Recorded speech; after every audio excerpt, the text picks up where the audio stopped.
नमस्ते सबैजनालाई मेरो नाम रिग्देन बजाचार्य हो र मेरो इन-गेम नेम T2K हो अनि म T2K Esports बाट खेल्छु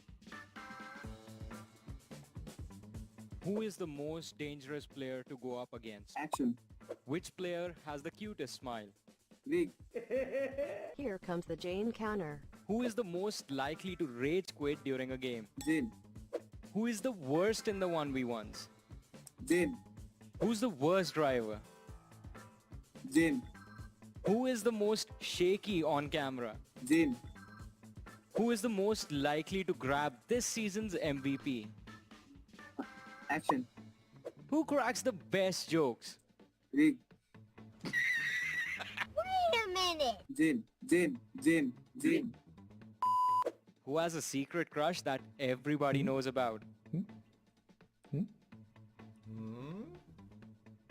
Legend. Who is the most likely to blow his teammates with a nade? Jane. 100%. Every time. Oh, bhai! Whom would you call the ladies' man? Sandesh. Who loves stealing kills? Sandesh. Who's always big talk and no results? Jane. Sure. मारो मुझे मारो PMPL मा हामीलाई support गरिदिनु होला अनि धेरै माया गरिदिनु होला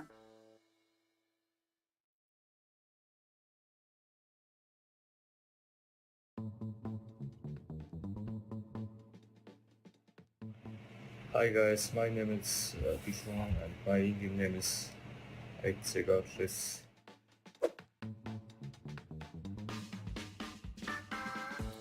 Okay, I'm doing sniper challenge now.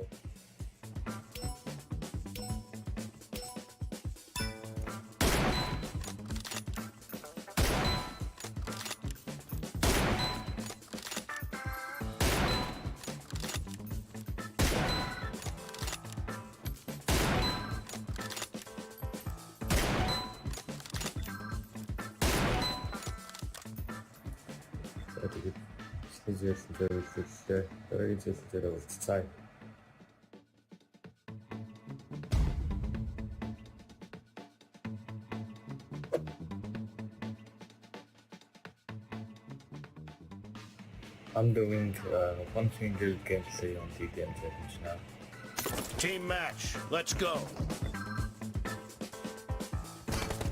First point for the red team. Nice shot.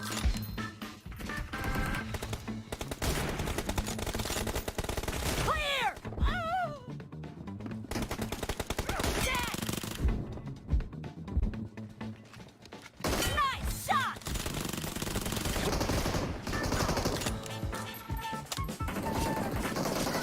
Blue team victory. Yeah, can't see it.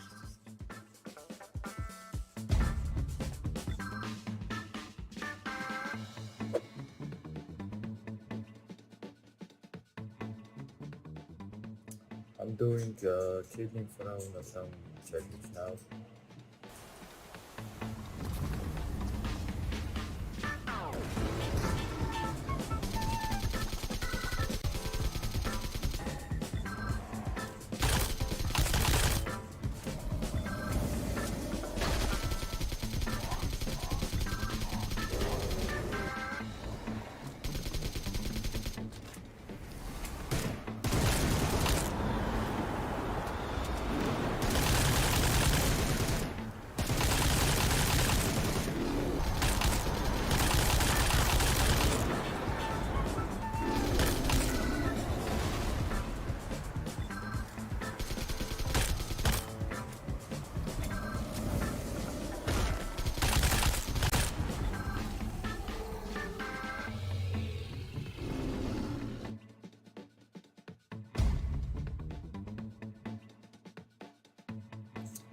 Okay, I hope you guys like the videos and keep watching PMPL and keep supporting A+B+C+D. Goodbye, see ya.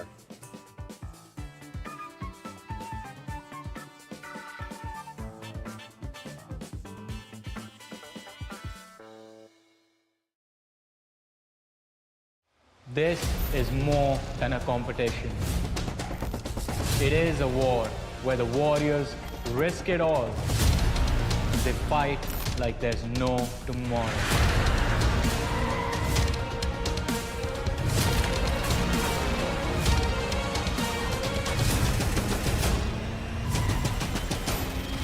This is the sound of South Asia, live on the PUBG Mobile Esports official YouTube channel. What is up, ladies and gentlemen? I hope you guys enjoyed the break that was there between the PMPL, because week number 2 and week number 3 are going to be super intense. We are going to be starting off with week 3, ladies and gentlemen. This is Super Johnny, joined by Necro alongside with me. And Necro, before we move forward with our show, I think since there was a week break between week 2 and week 3 continuing, we need to give our audience a little bit of a recap of where we are at in this PMPL South Asia fall of 2022, brought to you by the way, by the Oppo F21 Pro. I mean, of course, we saw the second week being dominated by the latter half of the board teams, but then later on, as the day kept on processing on, they were not really able to maintain that lead. And then teams like 1952 that were doing really good in week 1, they were not being seen anywhere on the first half of the board. Yes, and namely one of those big names has to be Godlike Stalwart, who were dominating in their run in week 1. But week 2, they would barely manage to secure 181 points in the entire week. 21 matches and they made it to 181. But that is bad compared to their own performance in week 1, in which they scored 268 points in total. So for Godlike Stalwart, it does not put a major impact on their overall league standings, because that is still where we are at, ladies and gentlemen, the last week of the league stages. And then we get to see the finals, witness the finals of the PMPL South Asia before we move to the SA Championship. But we saw an amazing comeback from Dead Eyes Warriors. As you mentioned, teams on the latter half of the leaderboard. First week, DE Warriors were not looking, well, not too great, but not too bad either. They were middle of the table. And then week 2 rolls around and they turn into monsters on the battlefield. I mean, you don't want to bring this name out, Johnny, because at this point, we might as well just call them the kryptonite of Godlike Stalwart. This is what we've been doing throughout the week 2. We have finally said that this team is the kryptonite of Godlike Stalwart, at least inside the PMPL South Asia. Again, things can be completely different inside the South Asia Championship and even in the PMPL Grand Finals itself. So we don't know how things are going to be played out over there. But as you guys did see the schedule, now after the entire week break, we're back inside the week 3. And now the prize pool as well is in front of you. $150,000 online, of course, and the special prizes in front of you as well, where the tournament MVP will be getting $1,000 all by himself, and the league stage team will be getting $5,000 all of themselves itself. And of course, then later on, it's going to be keeping on descending downwards. The first place getting $10,000, second place getting less than that. But what really matters here is the bonus points. The bonus points will give you a massive lead, a rocket start inside the grand finals. I mean, definitely. And it is going to be quite incredible to see how these teams compete this particular week. Because while week 1 was an introduction to this new format, week 2 is where we saw the teams adjust to it. Teams were doing really well for themselves because the new award was on the line. The bonus points for the grand finals, before you even get there, you will have a massive advantage. And because Godlike Stalwart did quite well for themselves in both these 2 weeks, I think they still have a pretty significant advantage as far as the overall rankings are considered. But we do have the bonus rankings in front of us, and there it is, 35 points for High Voltage, because they were very consistent, finishing in the top 4 both the previous weeks. Godlike Stalwart, as we talked about them, there was a drop in the second week. They just managed to secure 14 bonus points in that particular week, so they have dropped to second. But I think one particular team that all eyes will be on in this week has to be the E Warriors on the 5th position right now with 33 points to their name. Because again, the momentum looked very strong, but then there was a week-long break, as I've mentioned, and now the teams will be returning again to the league stages. So maybe during the previous week, teams would have figured out what exactly needs to be done to, well, shut down whatever D Warriors are going to be up to. Again, ladies and gentlemen, just to let you guys know once more, these points are going to be giving these teams head start inside the grand finals. These points will not matter right now that the tournament is going on. At least inside the league stage, these points will not matter. That means in the overall league standings, Godlike Stalwart is still at the first spot, and we know $5,000 online. Necro, sorry to cut you off there. Look at this, though.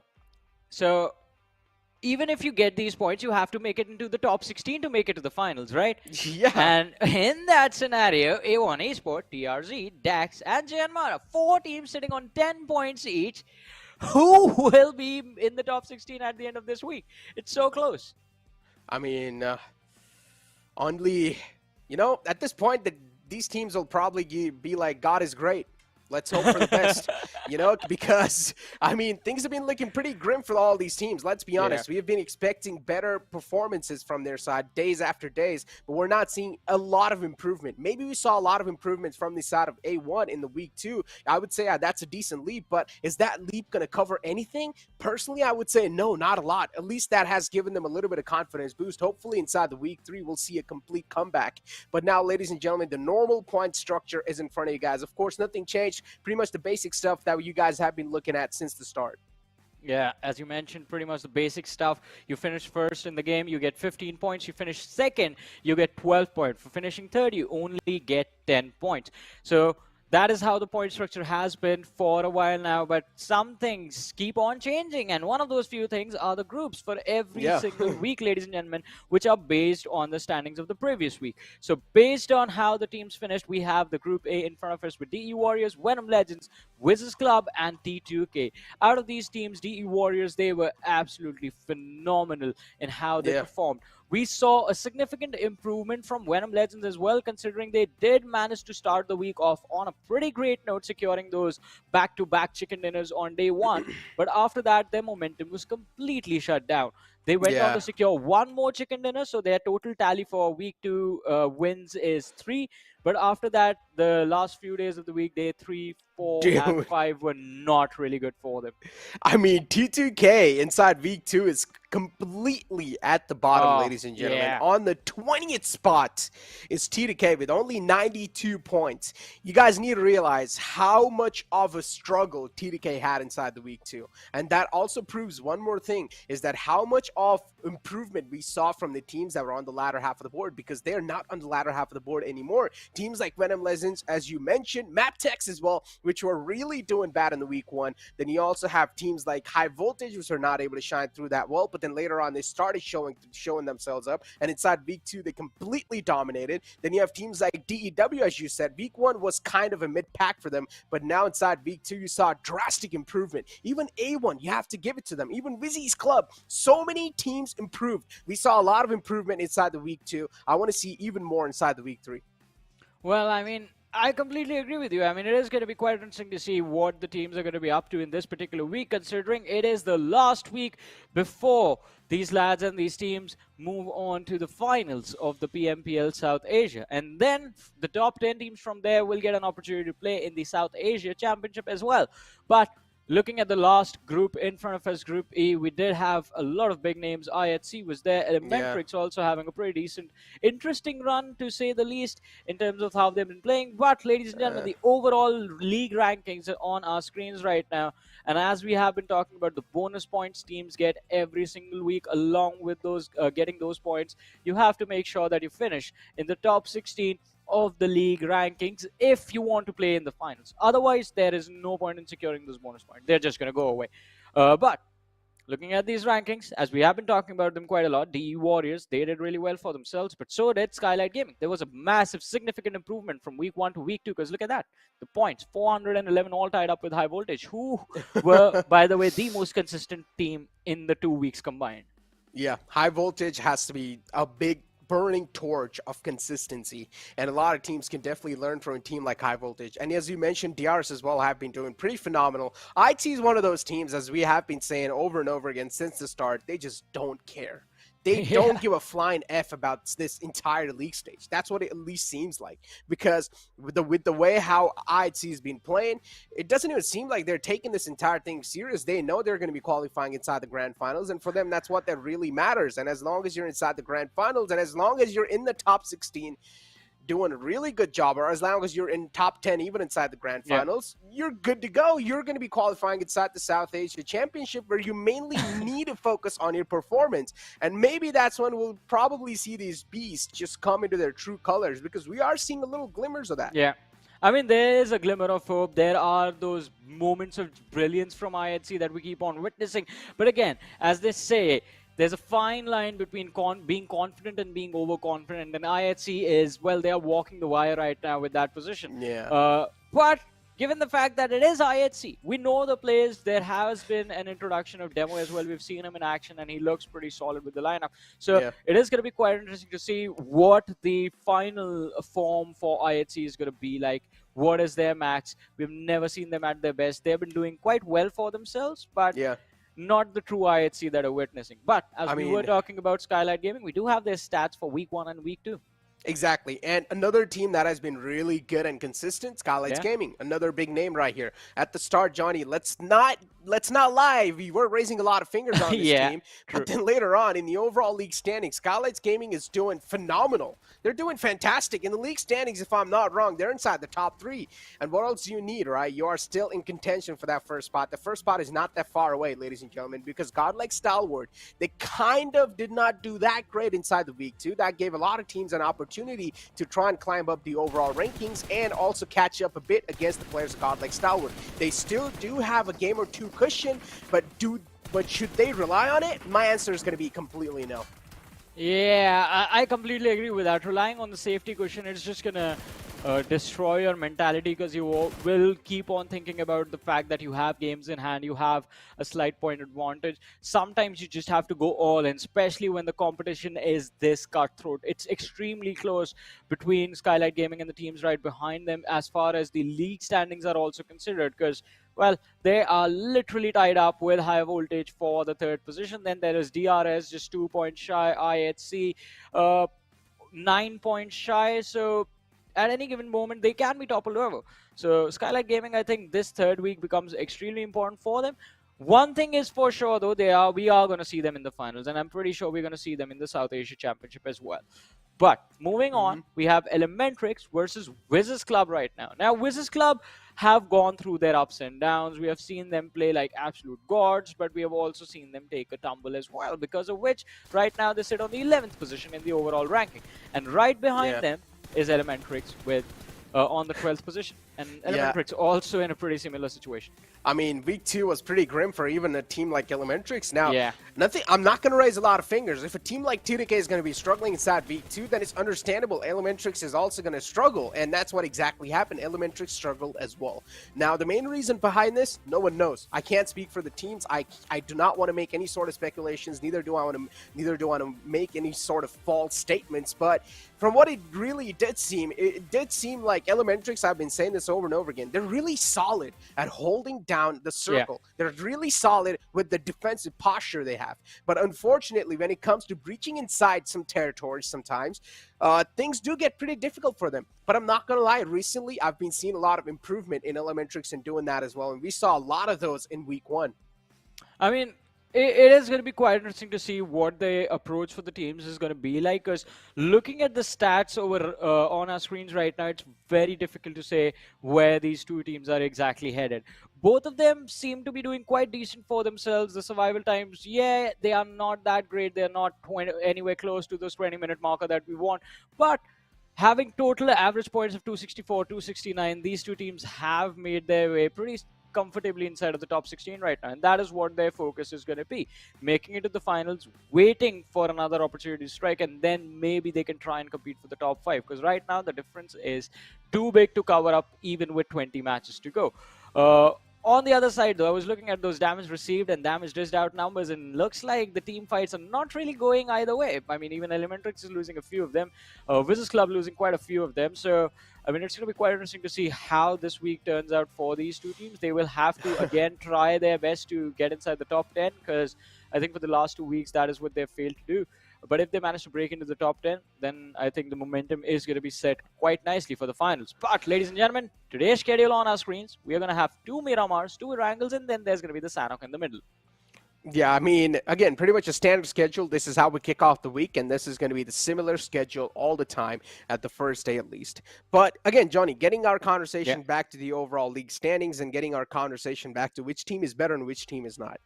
Now, let's speak about the factor, all right? I'm going to be a little brutal over here. I'm going to speak a little truth that might sting to a lot of people, but at least this is these are the stats that we're currently seeing inside the entire overall standings. Now, A1 Esports is all the way at the bottom. Seal is on 19th spot in the overall league standings. TRZ is on 18th, and Giant Mara is on 17th.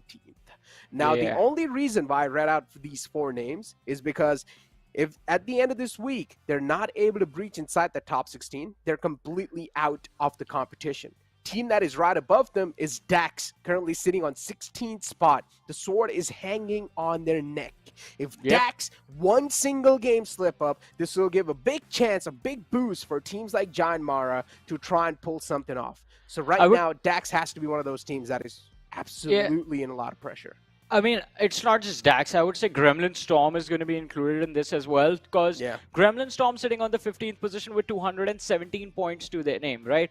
And then you have A1 Esports sitting on the 20th position with just 195. There's 22-point difference separating these two teams.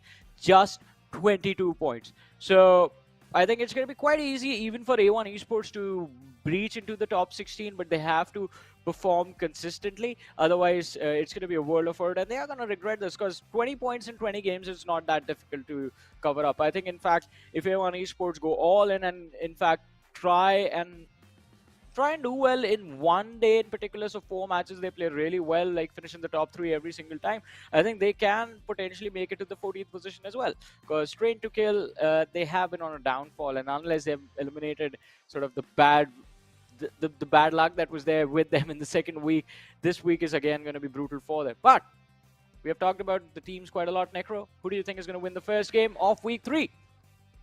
Johnny, you know what my pick is going to be, and don't you dare copy me. I'm still on a lead, and do not dare to copy me. All right, this time let's try to be a little unique. Okay, let's have a little unique identity here. Okay, Johnny? Where's the fun in that? There's a lot of fun. Why not? No, it's not. Yeah, fun. there's a lot of fun. All right, I'm gonna go with Godlike Stalwart. Yeah, what a nice way to be unique, ladies and gentlemen. Yes, that's Necro right there. I don't usually go with this team a lot of times, but yeah, I want to give them a shot. Alrighty, so if you're gonna go with Godlike Stalwart, I think I'm just gonna go with the Warriors, Kryptonite. Okay, I see what you did there. All right, it's okay. It's okay. D Warriors, I mean, definitely not a bad choice. They are currently in form, without a doubt, on 2nd spot in the overall league standings. And with the way they've been playing, their firepower has been looking phenomenal. They like to play on the edges of the circle, sort of in the outskirts as well. And so far, it's been working. Usually, the teams that do like to play on the edges, or even off centers, those teams do tend to be quite aggressive. And also, those teams don't really shy away from a lot of fights. And this is what the similar type of play style, even Godlike Stalwart and D Warriors have. So again, interesting picks from our side, but do let us know in the chat as well which team you guys are going to be picking for the team tag, and of course vote space the team tag. Let us know in the chat on PMPL South Asia YouTube channel. Yeah, and you guys can see how the rest of you voted during the game as well. We do show the audience prediction on our screen, so it's going to be quite exciting to see well, to witness which teams you guys are rooting for. You know our picks now, but again, first game of the week, in fact, and teams are going to be feeling a lot of pressure at this point, because it's the last week of the league stages. One final opportunity to make it to the finals that are going to be happening next week, and also the difference in the league rankings is not that difficult to break through. The threshold right now, as we discussed, just 22 points separating the team on not the 16th but the 15th position. So potentially there are 2 spots up for grabs for the finals. Train to Kill, I think they've already crossed the 257 marker, so unless they keep on underperforming this entire week, it's going to be really difficult for the other teams to topple them over and try and take their spot as well. If anyone can do this, I think it has to be either Gremlin Storm or DAX, because they are the closest to them. Not even DAX, just Gremlin Storm is, I think, one of those teams who can actually take out Train to Kill from the league stages and in fact from the run for the finals. But for the other teams, it's going to be a little too difficult, so they're going to try and compete for that 15th and 16th position. And I think because of which, Necro, do you feel that there might be a little bit of target on the backs of DAX and Gremlin Storm, since they are going to be under extreme pressure at this point? No. I wouldn't say. No, I wouldn't say. The teams that are on the latter half of the board, they would not dare to target. And makes a lot of sense too. They want to play safe. They want to take the safer bet out here, because if they do just straight up start targeting that team, there's a big chance in a 4-on-4 collision, you might as well yourself have a couple of casualties. You might as well try and neglect that and play the game a little bit more safer and try and survive till the later phase of the game. And I feel like that is way much more mature choice and a better choice as well. But at the end of the tournament, maybe one day left, and you realize there's no way in inside the top 16, that's when you might as well start spilling some things over here and there. You might as well start spoiling some games. You might as well play that spoil sport and maybe potentially help a fellow friendly team out to try and get inside the top 16. I'm not sure. You're not allowed to do that, but yeah. No friendlies here. No friendlies here. It's a battlefield. No one's friend. Exactly. No one's going to be a friend. Everyone is the enemy. And I think it is going to be quite interesting to see, although, as you mentioned, I mean, even if you can't really... well, there's no favorites. There are no teams that you hate. It's just everyone is a team that you're competing against. But still, for the teams in the bottom, teams like, for example, it has happened in the past as well. There have been moments wherein teams, once they realize, all right, the finals for us are going to look quite dire. There's a high possibility we're not going to make it through. Might as well just try and see if we can have some fun with the top runners. So maybe we're going to see a few drop clashes with the teams at the top. But I think a highly unlikely situation, at least for the first 3 days of this particular week. Sunday is going to be pretty insane, though, because we will have that Livik bonus match happening, and also it will be the last day of the league stages. So it's going to be quite exciting. I'm waiting for the weekend. It is going to be super fun. But before that, the first game, ladies and gentlemen, is about to begin in a few short moments. The map, of course, is going to be played on Erangel. Group E won't be participating in this particular match. So 4 teams sitting out, one of which is IHC. So that, I think, does make things a little bit easier for all the teams that like to land towards the Georgia Pole area. You won't have IHC to worry about. Also, along with that, I think it's going to be quite important to see how do the teams react now to these empty spots. One team that we have realized does, in fact, two teams that do like to switch up those drop spots based on groups that are playing and groups that are skipping out are Skylightz Gaming and Miramar. I mean, Skylightz Gaming is doing pretty good. Okay, so Miramar, on the other hand, again, they're on 17th spot. Need a qualifying side. And personally, what I know, what sort of a punch Miramar packs, I don't think so it should be that hard for them. Let's be honest, right? The teams that are on the latter half of the board, maybe they are on the struggling phase. Seal Esports, I mean, a completely new lineup Seal picked up. A1 Esports, they have been struggling since the past. Then you have TRZ, again, the similar team that has been struggling since the past. Seal, Seal, new lineup, as I mentioned. So Miramar, overall, all the 4 players are quite experienced. They have played in these sort of heat in the past. They have played in an intense nature in the past as well. The jitters should have been shaken away. This is week 3. A lot of days have already been passed by. They've also had a week break to try and practice and to try and nail some stuff down. Hopefully, we're going to see a lot of improvements, ladies and gentlemen. I'm speaking of the macros. And with that being said, game 1 of the day is on the board. Well, let's see what this one is going to bring to the table for us. The trajectory of the plane starting from the western edge of the map, going all the way towards Nova Repnoi. So this flight path leans heavily towards the southern side of the map, but it's still quite close to the center. So teams will have an opportunity to drop towards Ruins, Hospital, go to the northern Georgia Pole City, and then move from there towards Severny. Or if they want to drop towards Yasnaya, they can drop at the intersection just west of Shelter. Take the road from there till Yasnaya. So not a complete troublesome situation, not a complete pain for the teams to deal with the flight path like this. But as we mentioned earlier, since IHC is not there, I guess Georgia Pole is about to get a little crowded. Necro, look at that. WIZZES Club 1952 and DAX all in the same spot. Yeah. Oh, this is going to be an interesting one. I mean, these teams realize that IHC is not playing inside. They try to capitalize, but unfortunately, now they have a lot of neighbors to worry about. And one of those is going to be DAX. 1952, week 2 was quite grim. DAX, on the other hand, week 2 was a little bit of glimmer of hope for them. They saw a little light at the end of the tunnel, but the circle is going to be completely on the opposite side. So a lot of teams might be on the struggling side once again. T2K, another big name. Unfortunately, they like to drop near Severny and shooting range, but the plane flight path is not going to allow them to extend all the way towards that, so they will need to try and drop midway and get those vehicles in their hands.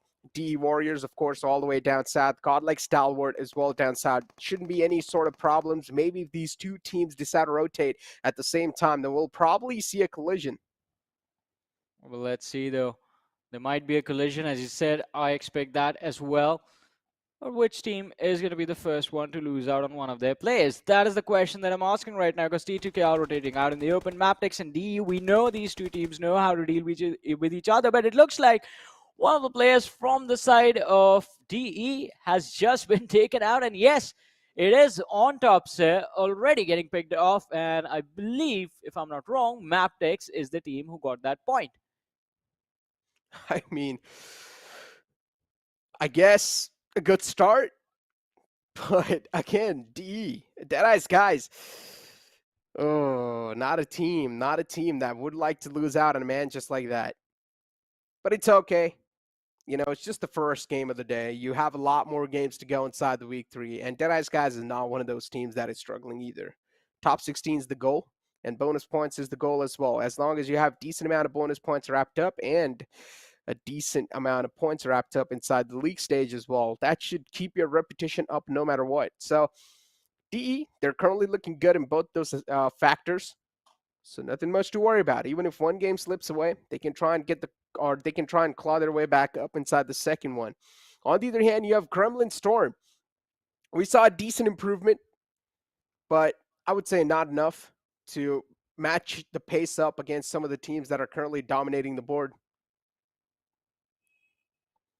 There's still going to be opportunity for them. It's not yet the moment to give up. Staying in the top 15 for now, I think, is going to be the goal. And I think Gremlin Storm is also, as I mentioned earlier, one of those teams that is going to be eyeing the position of T2K in the overall league rankings. Their advantage for Pochinki every single time is the fact that no one has contested them for the control of this massive city in the center of the map yet. For the last 2 weeks, Gremlin Storm have been dropping isolated in this entire position, and that gives them such a strong start for Erangel. They're going to be close to the center of the entire map. No matter where the circle is, it's going to be a comfortable position for them to be in. And even in a situation like this, they're right on the edge, exactly where they like to be. So this has to be a comfortable game for them, at least in the starting moments. But how do they deal with the mid-game hard shifts? That is something that I think can become a challenge for Gremlin Storm. But on our screens now, ladies and gentlemen, Skylightz Esports, a lot of expectations from this team when they showed up for PMPL South Asia Fall Season 2022. But Skylightz Esports, with a new lineup under their banner, have, in a way, I have to say, they failed to live up to those expectations. But when everyone knew the lineup was going to change, I think they also sort of got a little bit realistic with themselves, that, yeah, new set of players at this level, at this stage, are going to feel a little bit of pressure. The jitters are going to be there. And I think that is one of the reasons that we have seen Skylightz Esports underperform. They're sitting on the 19th position, as we discussed, in the overall rankings. And this week is, again, extremely important. Their last chance to make it through and to make it to the finals. I mean, you pretty much said it all there, yeah. Things are going to be quite tough, though. Again, they had the last chance last week for not just that team, pretty much a lot of teams. I'm speaking to the teams that are on the 12th spot. Up till there, you are still in that red zone. You are still in a big risk of getting eliminated. So you cannot just sit back and relax and think that, oh, maybe you have qualified. No. Again, we know each team is going to be playing 4 games every day. 5 games in total are going to be played. So I would say ample amount of games to try and make a mark, to try and nail a spot down. And a lot of teams are making the comeback happen as well. But Week 1, T2K seemed really good. Week 2, a big downfall. I'm still trying to wrap my head around it, and I somewhat, or for some reason, I still keep on thinking that it was all planned. I mean, you never know with these lads, right? I mean, week 1, they're just going to be chilling, doing their own thing. Then week 2, they get serious for a moment, and then you see them pop off quite nicely. But it can go the other way around as well with a few. Although MABETEX, as we discussed earlier, now have a decent advantage if they do clash with the players of DEA again, since they have finished off on top within the first 2 minutes of the game starting. And it is going to be an interesting fight, because there is Skylightz Esports still holding the city of Yasnaya Poliana. Oh, Baron, he sees the vehicle in the distance, but decides not to fire a single shot. Just let the players of DEB and let them leave peacefully. On the other side, though, Gremlin Storm Memo senses the threat lurking nearby in the form of A1 Esport. Not a moment for him to fight. He has to be extremely careful. Yeah, just collecting information, letting them pass by at the same time, making sure you're safe and sound yourself. Information is going to be quite vital inside this early phase of the game, so makes a lot of sense too. None of these teams are taking any shots. They are letting them rotate peacefully because the circle is still quite big, and they have ample amount of space to try and find themselves a better spot.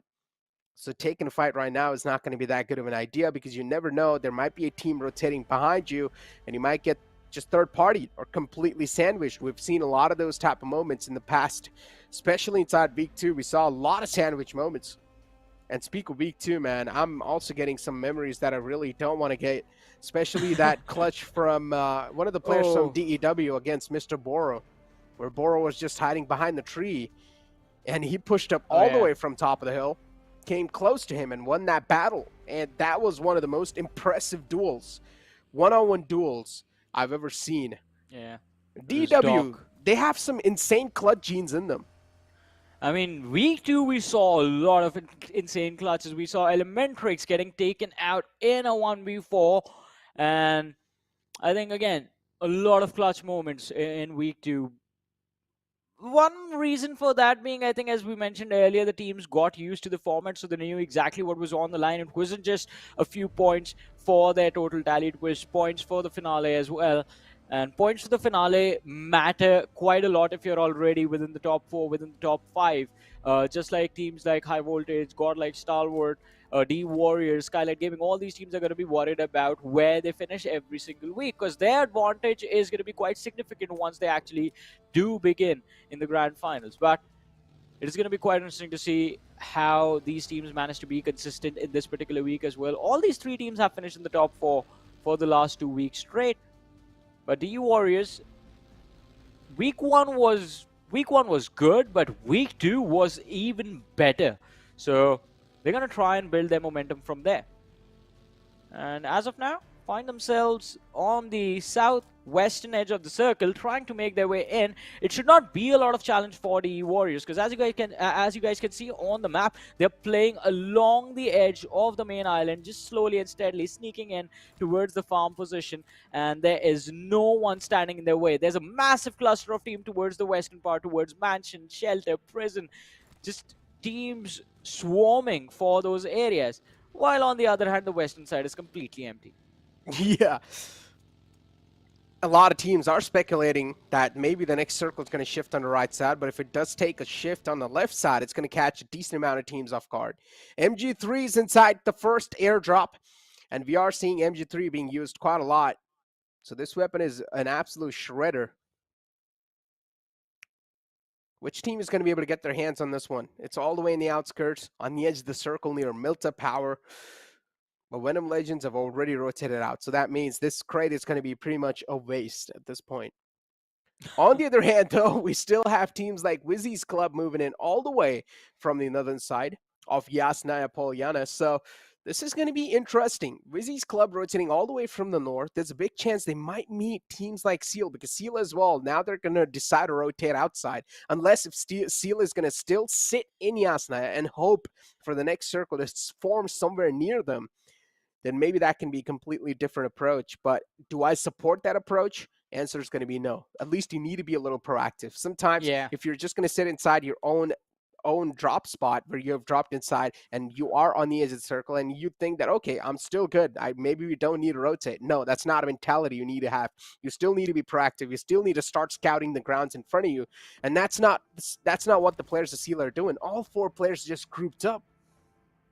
Yeah, I mean, it's going to be very difficult for them to survive like this, especially with WIZZES Club closing in from the rear.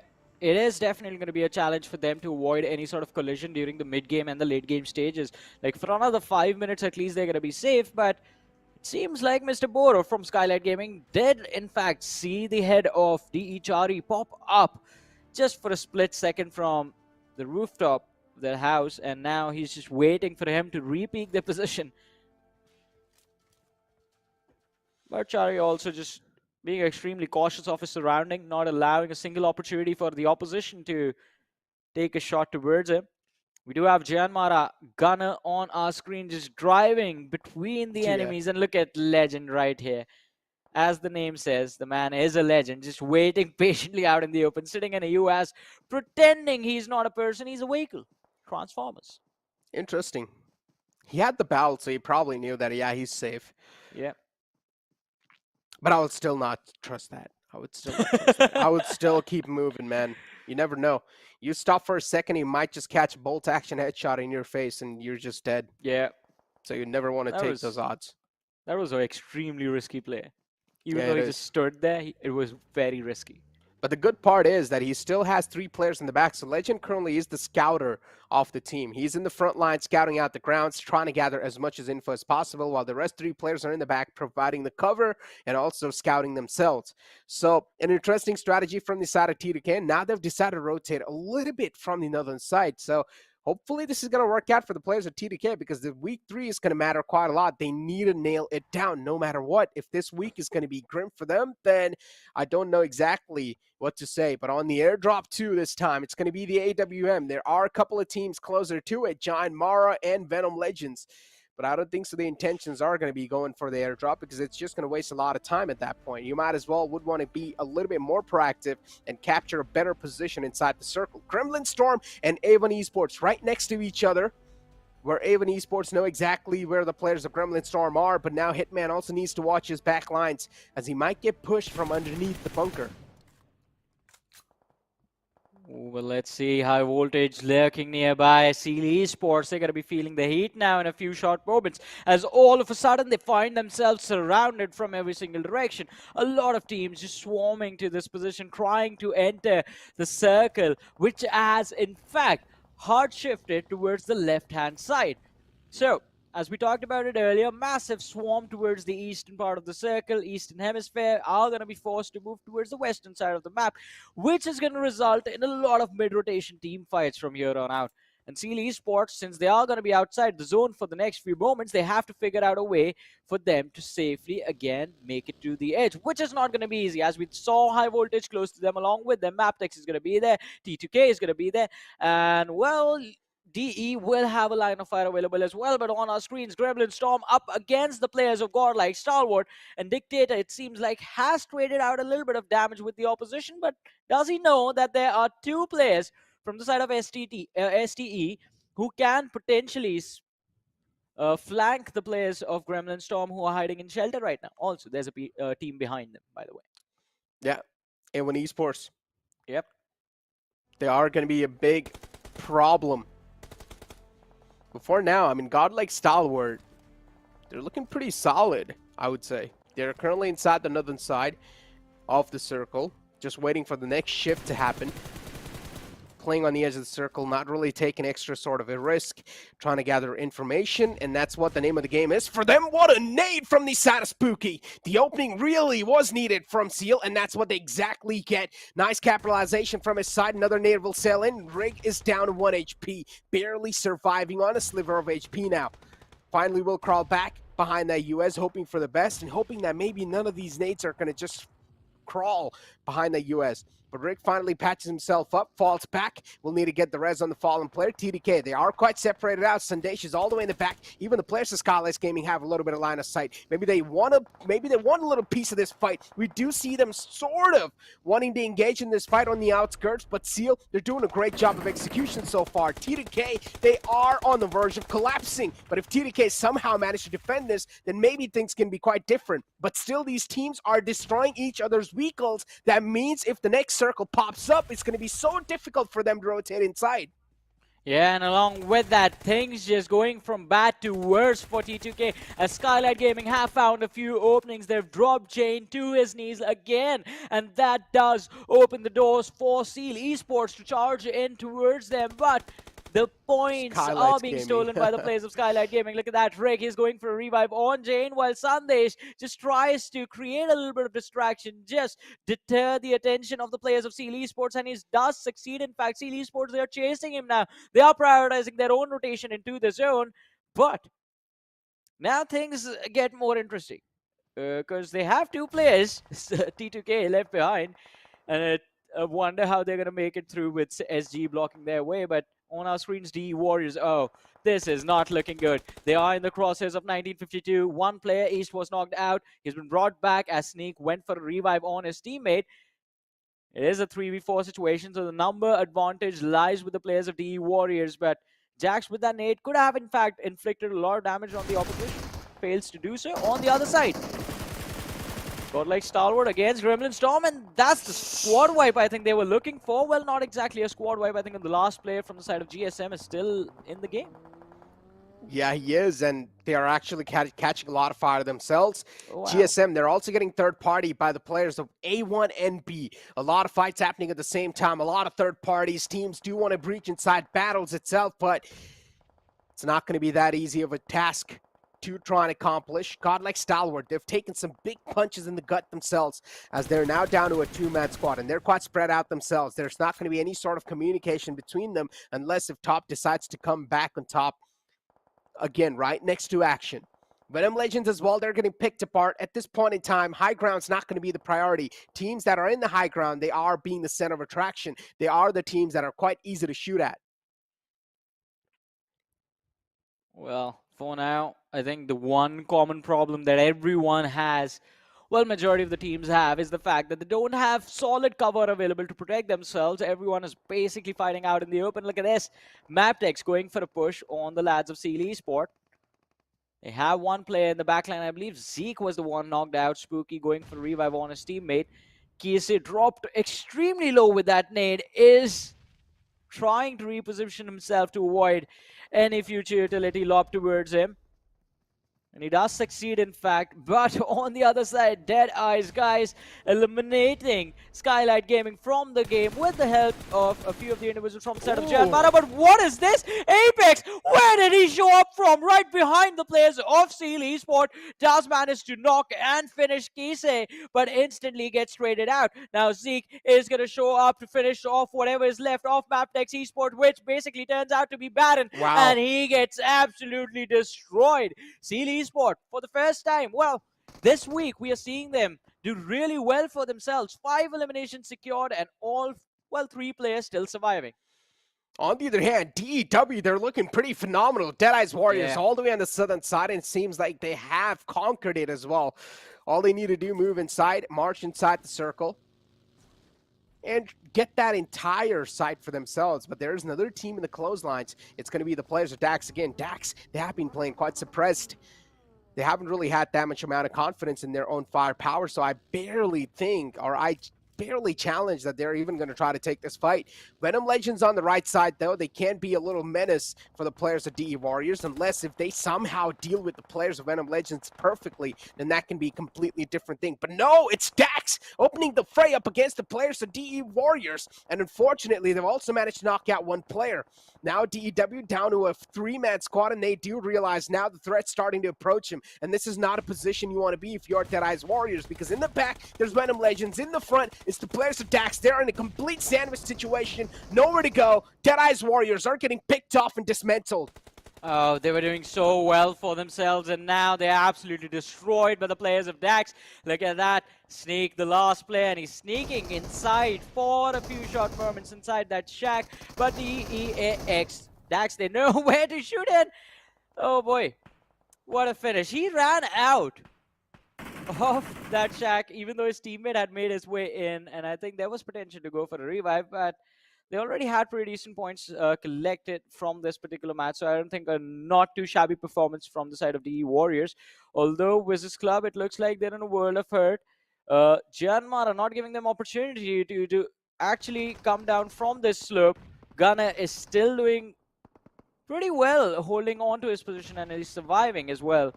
Octopus was knocked out. He was trying to crawl back, but he does get finished up from the distance, and it is Raw who walk away with the point of that finish. In the meanwhile, Janmar revives being handed out. Snipe Whitey is going to be back on his feet as well, unless a nade drops right on his face and he dies. I'm also seeing the AMR in action. We did see one knockout coming through that gun. I want to see more of that. I want to see the POV of that player wielding it. But for now, WIZZES Club with only Domain just tossing in nades in the front, hoping that maybe at least one of them will connect. But none of them do manage to connect. He's also taken down quite low, so he's probably trying to patch himself up. But the next circle is going to shift on the top left side. A1NB in a big advantage now. They also have a nice dip to play with, where all the players are doing a great job. They're not completely tunnel visioning on the teams in the back. They also realize maybe try and gather some info in the front as well can be a good choice. But right now, the biggest threat is there from the back lines.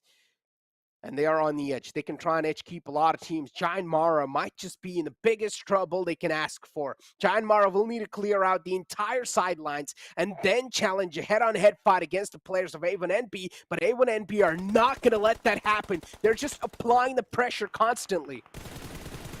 Top 6 teams remaining, 19 players still alive. Sinister going for a spray on where he thought the players of Venom Legends are going to be, and 2 players trying to escape, but Sinister, his eyes are locked. Susan and Fragboy taking so much damage. Jan Mara chiming in as well. A1NB taking heavy fire from the rear, but that is not going to matter. Their eyes were set. What just happened? Dax actually got all the points from the Venom Legends scenario, and now that Dax, they bit a seduce from this game as well. We're down to top 4. They stole those points and they bounced. Oh, the AMR, here we go. Slipknot has it, but he's not able to find a line of sight on the players in the front. John Mara, all the 4 players grouped up. Now they do realize it's time to move inside, and No Fear is going to push himself up in the front. But he will be welcomed by a parade, by a barrage of nades. Nades are being tossed in. They're being exchanged from both the sides, but the side of A1 Esports is going to be a little too precise as they do find the opening. But John Mara with a return knockout, with a stronger reply, they knock out another player of A1NB. Now down to just have one last man alive. The final glimmer of hope up and alive for the players of A1NB, and that's going to be Koa. The push comes in. Koa next to impossible to defend and will get ran over by No Fear. Oh man, A1NB getting taken out now finally brings us to the top 3 of this particular match. WIZZES Club, Domain still surviving. His team was eliminated so long ago in this particular match, but he's still here, still standing strong. Janmana, they're going to be down to their last 2 players, while Raw is the only team left in the lobby with all 4 players still alive, and they're still looking quite strong. Raw going for their first win in this week, and they're going to start this week, in fact, with a win to their name. But the only team that can stop them right now are going to be the players of Janmara. Domain from the rear does see Smokey, but misses his opportunity to take him out. And Janmara, they end up finishing him off. In fact, they also give away their position to the players of Raw. And it's going to be an uphill battle for them. The circle belonging to no one. It's a no man's land out in the open. Both the teams fighting for control. Speak of the control, but right now it seems like Raw just have a better control no matter what. They have really good spread. They can easily enter inside the circle if they do want to, and there are only a couple of trees as cover, which probably the players of Raw are going to easily take in their hands. Giant Mara in a world of trouble and also in a world of hurt. The smokes are the only cover currently they have in the front, and as soon as they fade away, maybe there's a big chance their lifeline might fade away as well. John Mara decided to push back. They have a couple of vehicles available. But when they do try to make that rotation happen, I feel like things might go south for them. Why is Raw not capitalizing? Why is Raw not taking control of the right side of the circle? They should spread out completely. They should take in charge of those trees and those rocks that are currently available inside the circle, but that's not what the players of Raw are doing.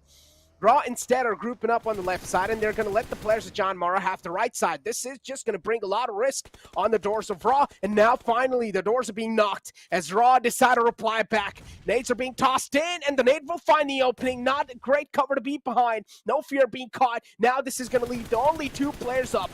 John Mara. Of course, the problems are being caught. Of course, the problems are there. Giant Mara, they're not going to be able to escape that as they don't have the man number to play against the players of Raw. But if the knockouts do keep on flowing, maybe things can be changed. But Slipknot sniffs out the last man and will run him over. And with that, Raw Esports walking away with a 15 points for this win, for this second dinner.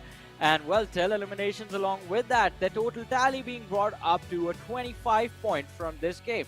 A good start to week 3, but same can be said for Janmara. I'm actually quite impressed. It was a 3v4 situation, and had domain from the side of WIZZES Club, just focused towards his right instead of the team right in front. I think Mara would have been a world of hurt, but they handled the situation very well. They managed to keep their head down till the extreme late game situation when they knew it was just one team against them, and then they went all in. But it was an impressive game. It was a very fun game with how the circles were moving around. I expected Sea Esports to do really well for themselves, but in that late rotation playing from the edge, thingy not really working out too great for them. Now, again, I have a lot of things to talk about, of course, but ladies and gentlemen, it's time for us to push to a short break. We'll be right back after this short break.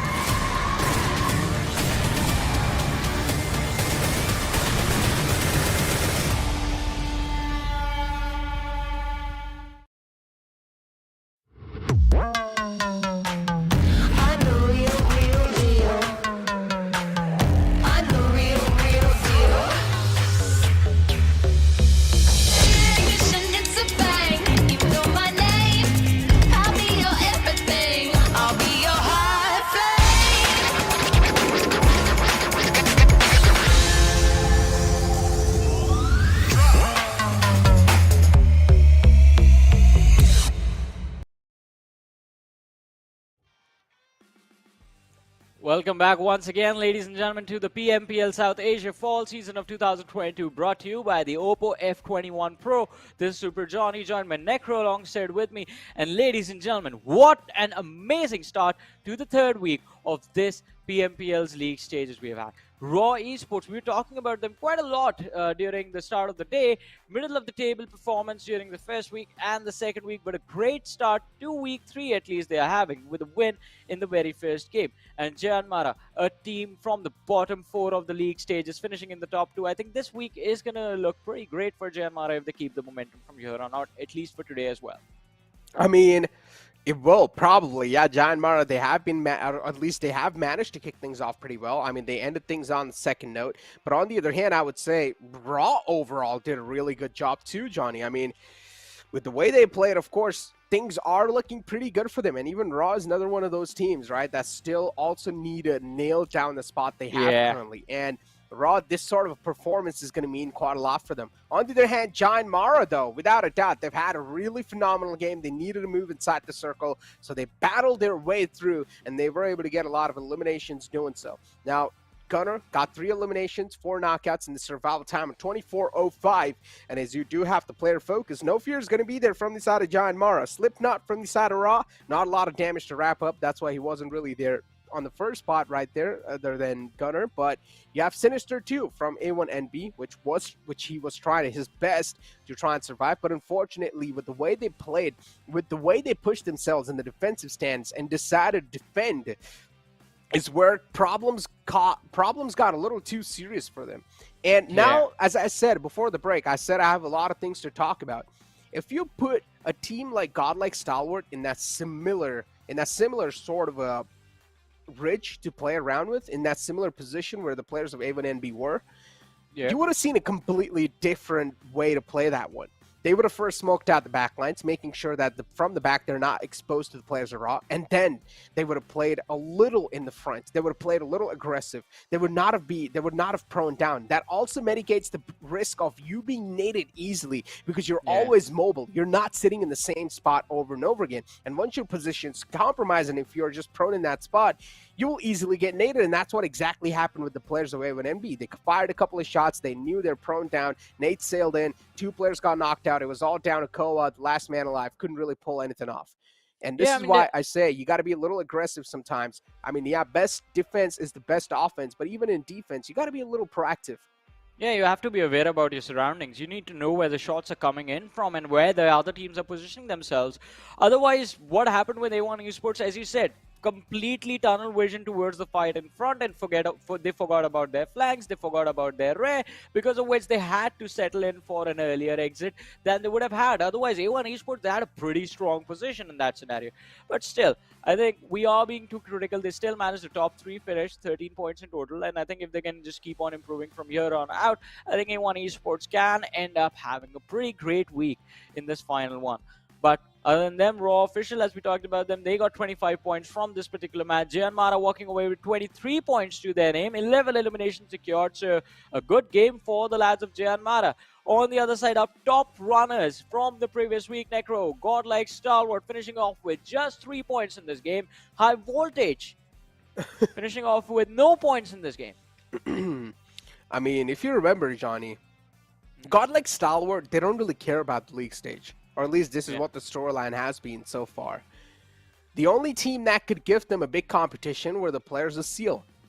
And of course, Seal got separated, so Demo is not inside the Seal composition anymore. Now MABETEX is struggling quite a lot. And that's why Godlike Stalwart currently on the first spot. And I don't think so. It's going to hurt them, even if the first spot is being taken away. What's going to matter for them is winning the PMPL. That means the grand finals. And that's where they really do want to stay on top of the leaderboards. That means the bonus points is the main focus for the players of Godlike Stalwart. But the only way to obtain those bonus points is Livic. And sometimes Livic, let's be honest, it brings quite a lot of RNG.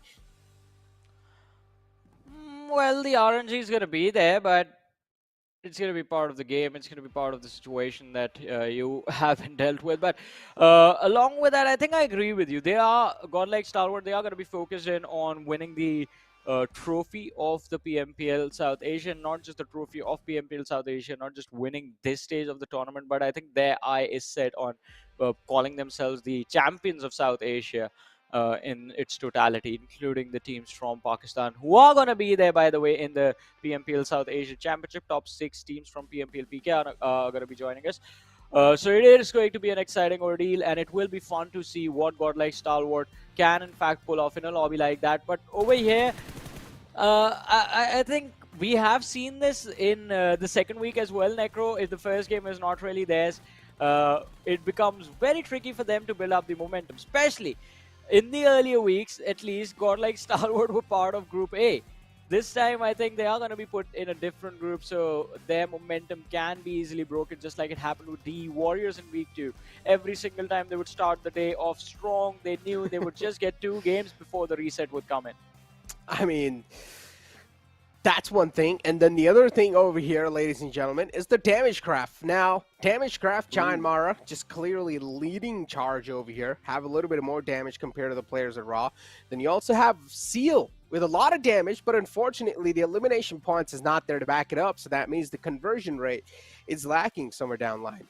Dax as well, we saw a little bit of glimmer of hope from their side. They try to fight back against a team like DEW, which they were managing to pick them off with the help of the team that was right in the back lines. And if I'm not wrong, it was the players of VENOM Legends who were right in the back. So unfortunately, the players of DEW got stuck in a big third-party situation, a big sandwich situation where they couldn't really get out.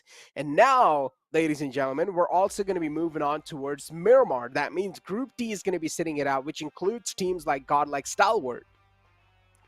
Well, it's going to be quite interesting to see what this game is going to bring to the table, because along with Godlike Stalwart, as guys are not going to be there, Gremlin Storm is not going to be there, and Janmara, who it looked like finally things were going to go right for, are going to skip out on this particular match as well.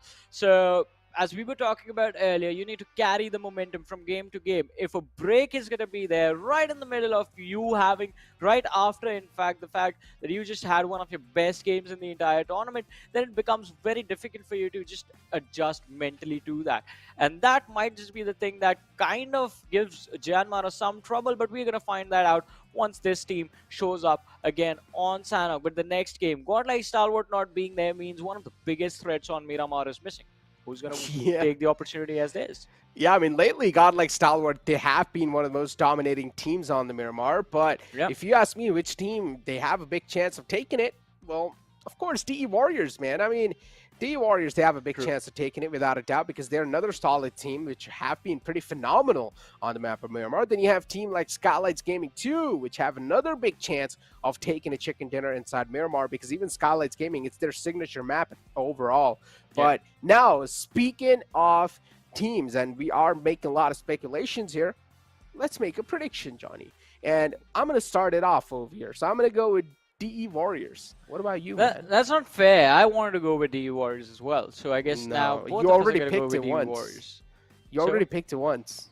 The you gotta rules pick nowhere say that I can't pick the same team in 2 games. I would know. I made the rules. He's cheating. I want to go home.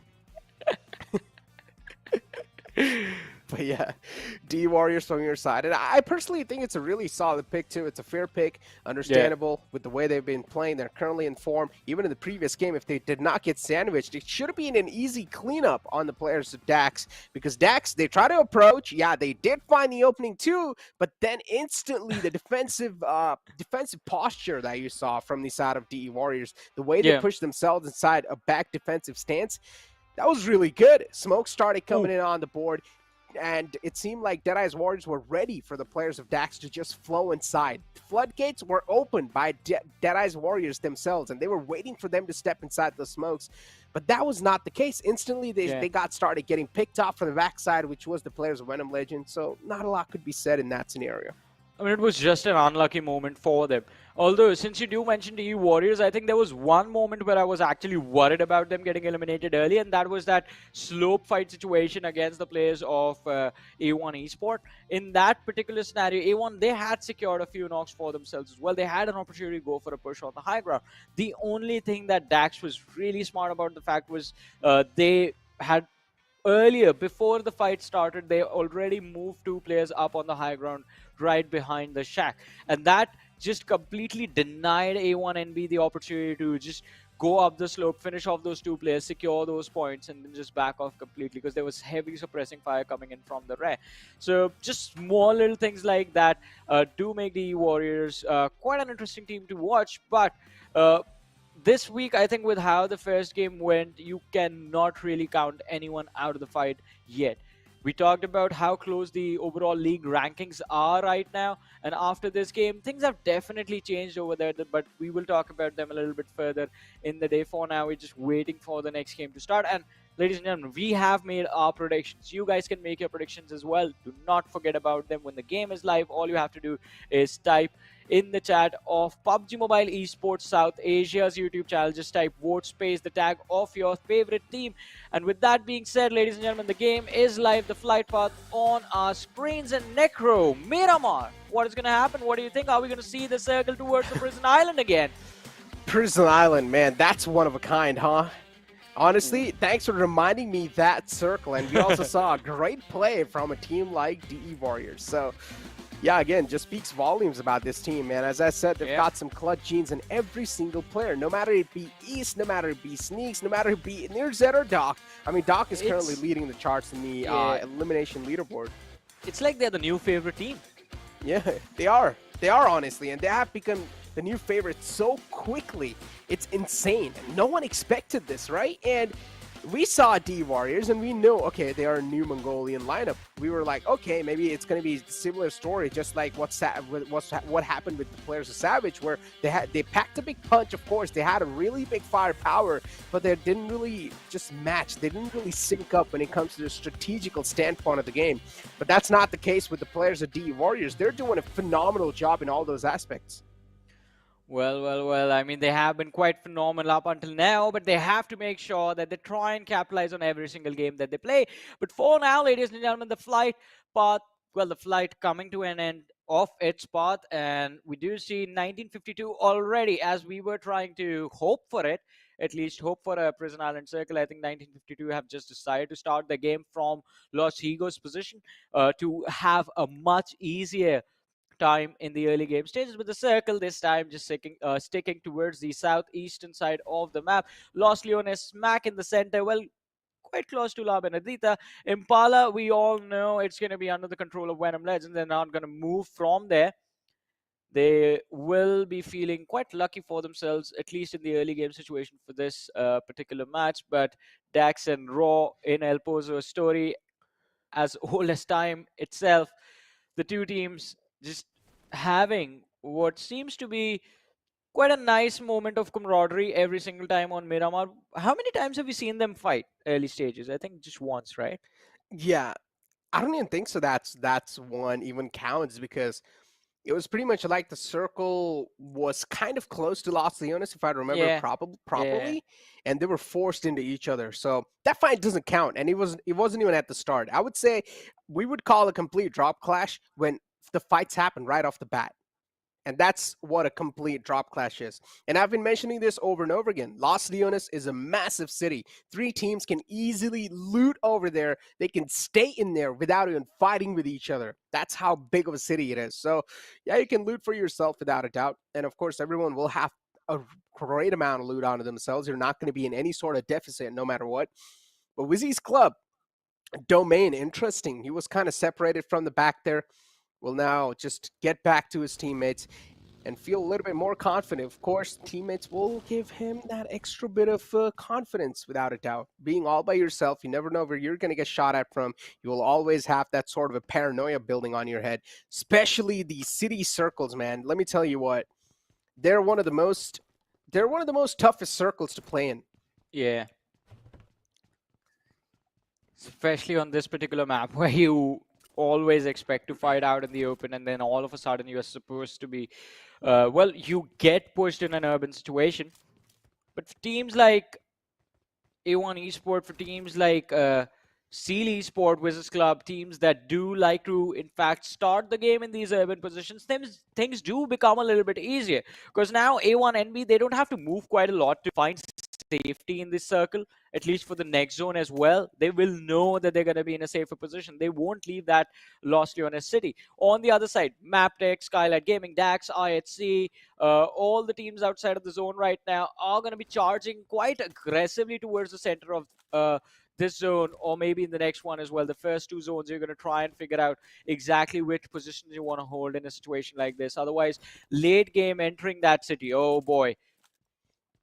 Yeah. It's going to be close to impossible, in fact. I mean, I could take on the Terminator and win, but entering Los Leones extreme late game, it's just impossible.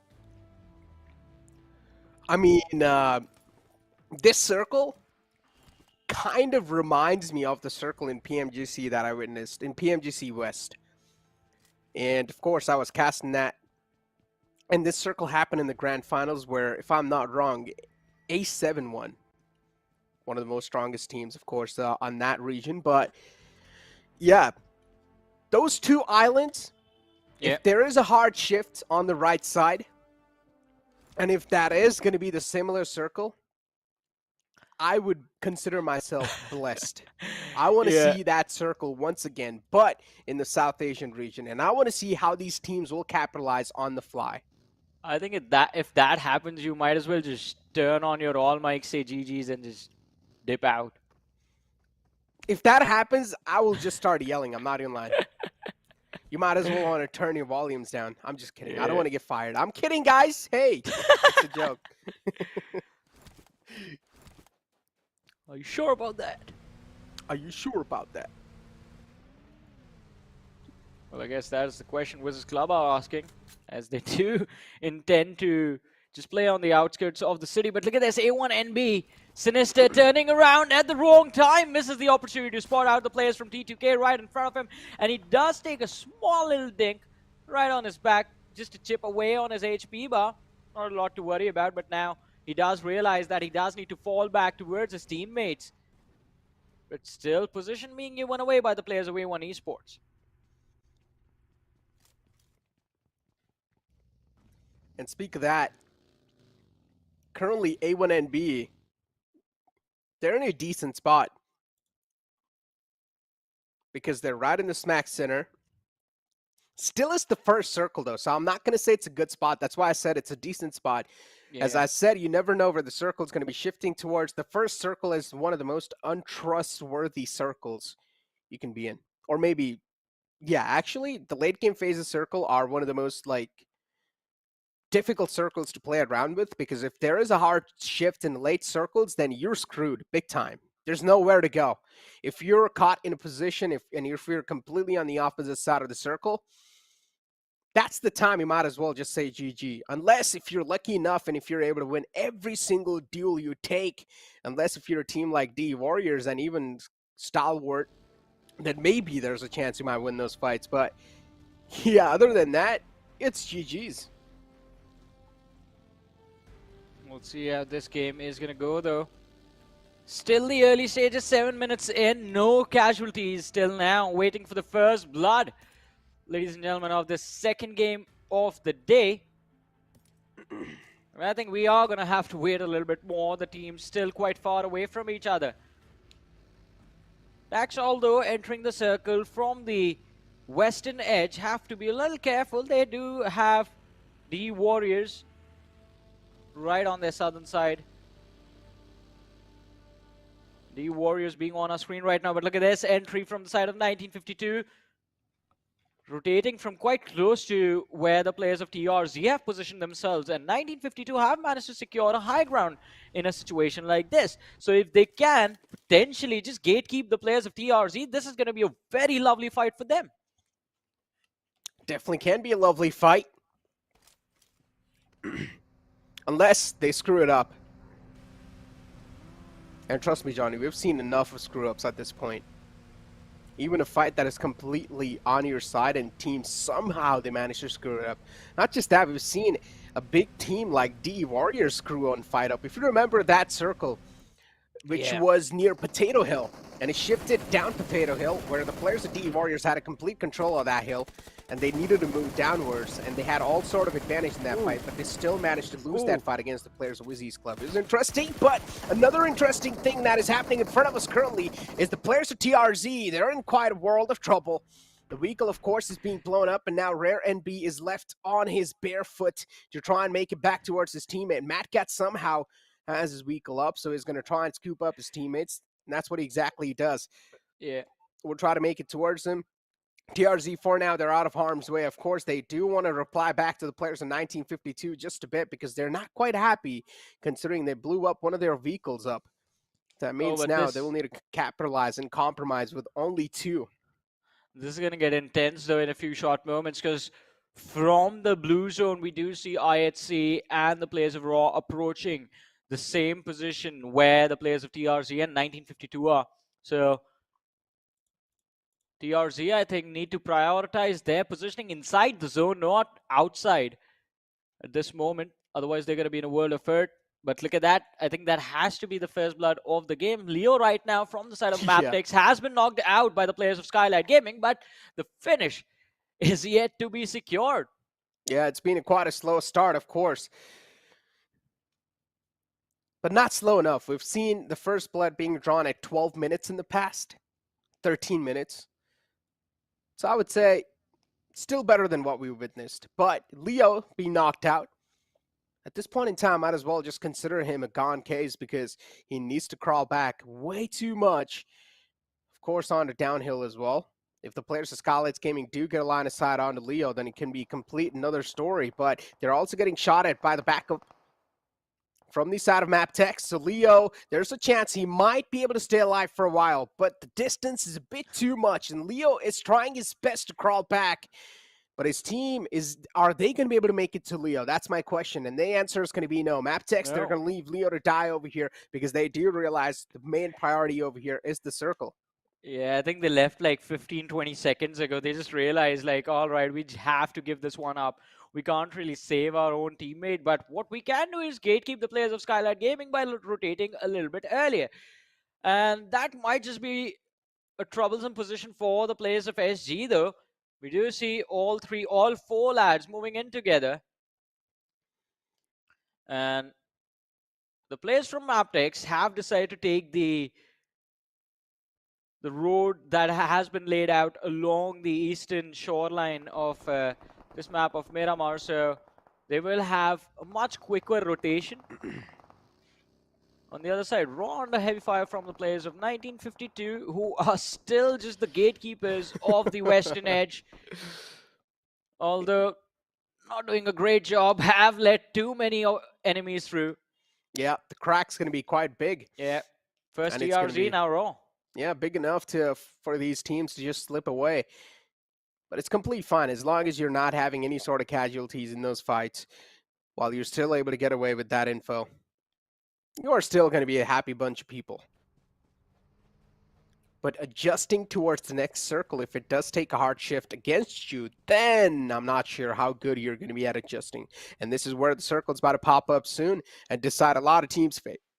because there are quite a lot of teams on the bottom left side, and actually the circle's going to favor them. So now the circle moves down a little bit on the bottom left where it favors the majority of the teams, but now teams that were inside the Impala City, teams like Skylightz Gaming, MABETEX, and VENOM Legends, and included the players of DRS, they need to move inside. This is where things might get a little tough and grim for those, but Dax against the players of TRZ, the vehicle almost could have been blown up. It's of course smoking out, but Mad Cat finally decides to squeeze himself behind that little cover he finds.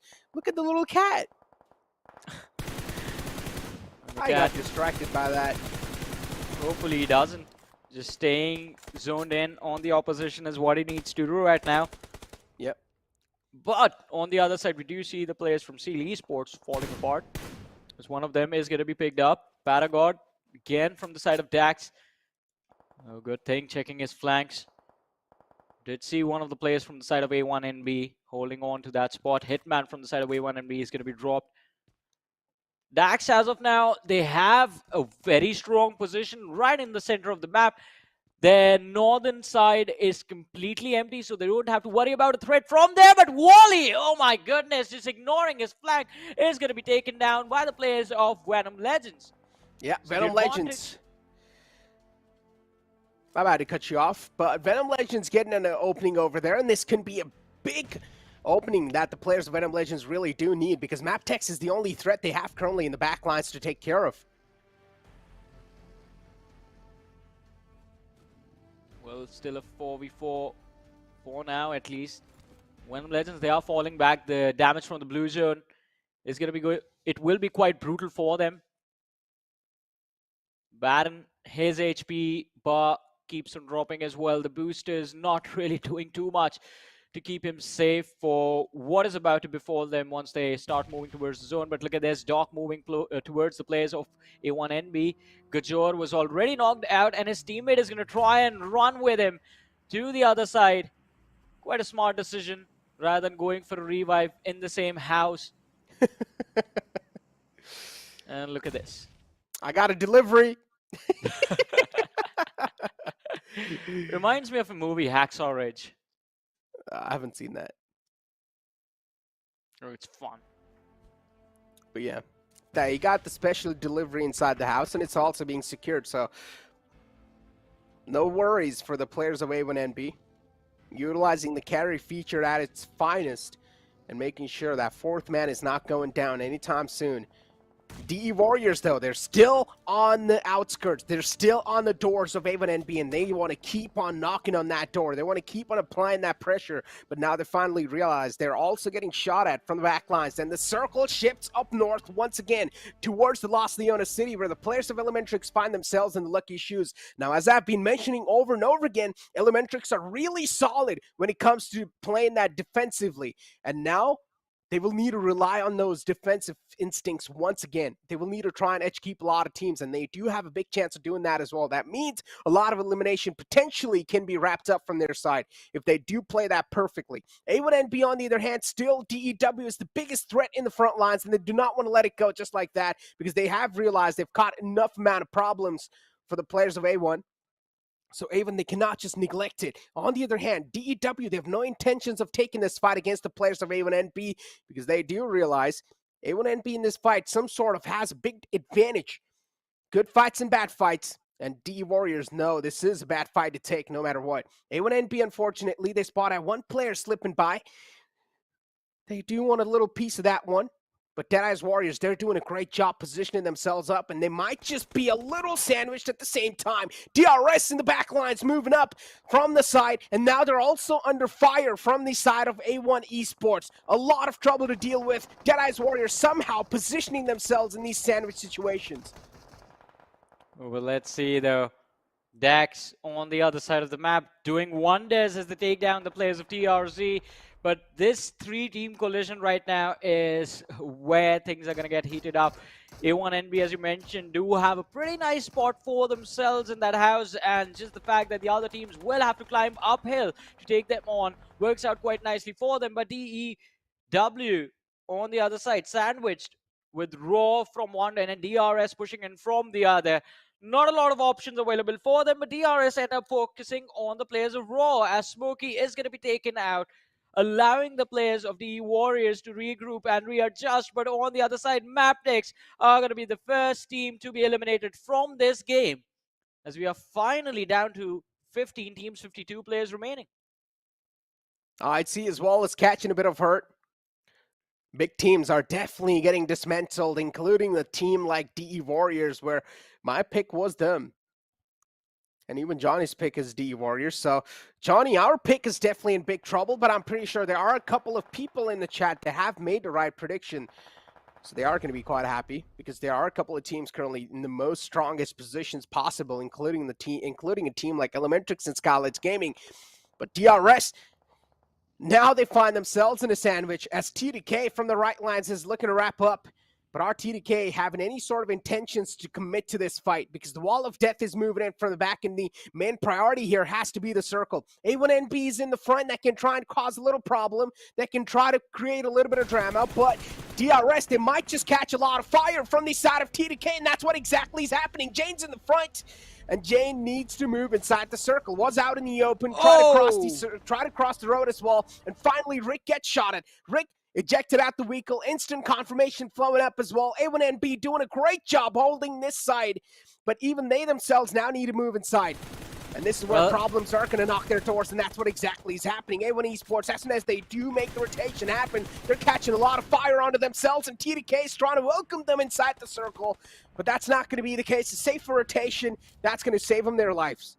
Prioritizing just staying alive, and even that is not going to work out. A1NB, they thought they made it. They thought they were going to stay alive in this game for so long, but they get absolutely destroyed by the players of TRC, who in fact are now being traded out by Raw. Let's see what Mamba can pull off. 1v1 against Liquid. He's charging towards the high ground. Liquid, he does not see. Towards his left, the opposition is going to be there. The drop shot with the UMP is missing everything. And now both the players running around inside the smoke. Liquid finds the opposition, and there is the drop right there.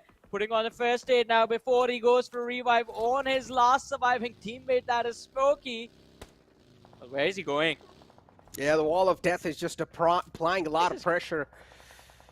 Had to let him go. TRZ.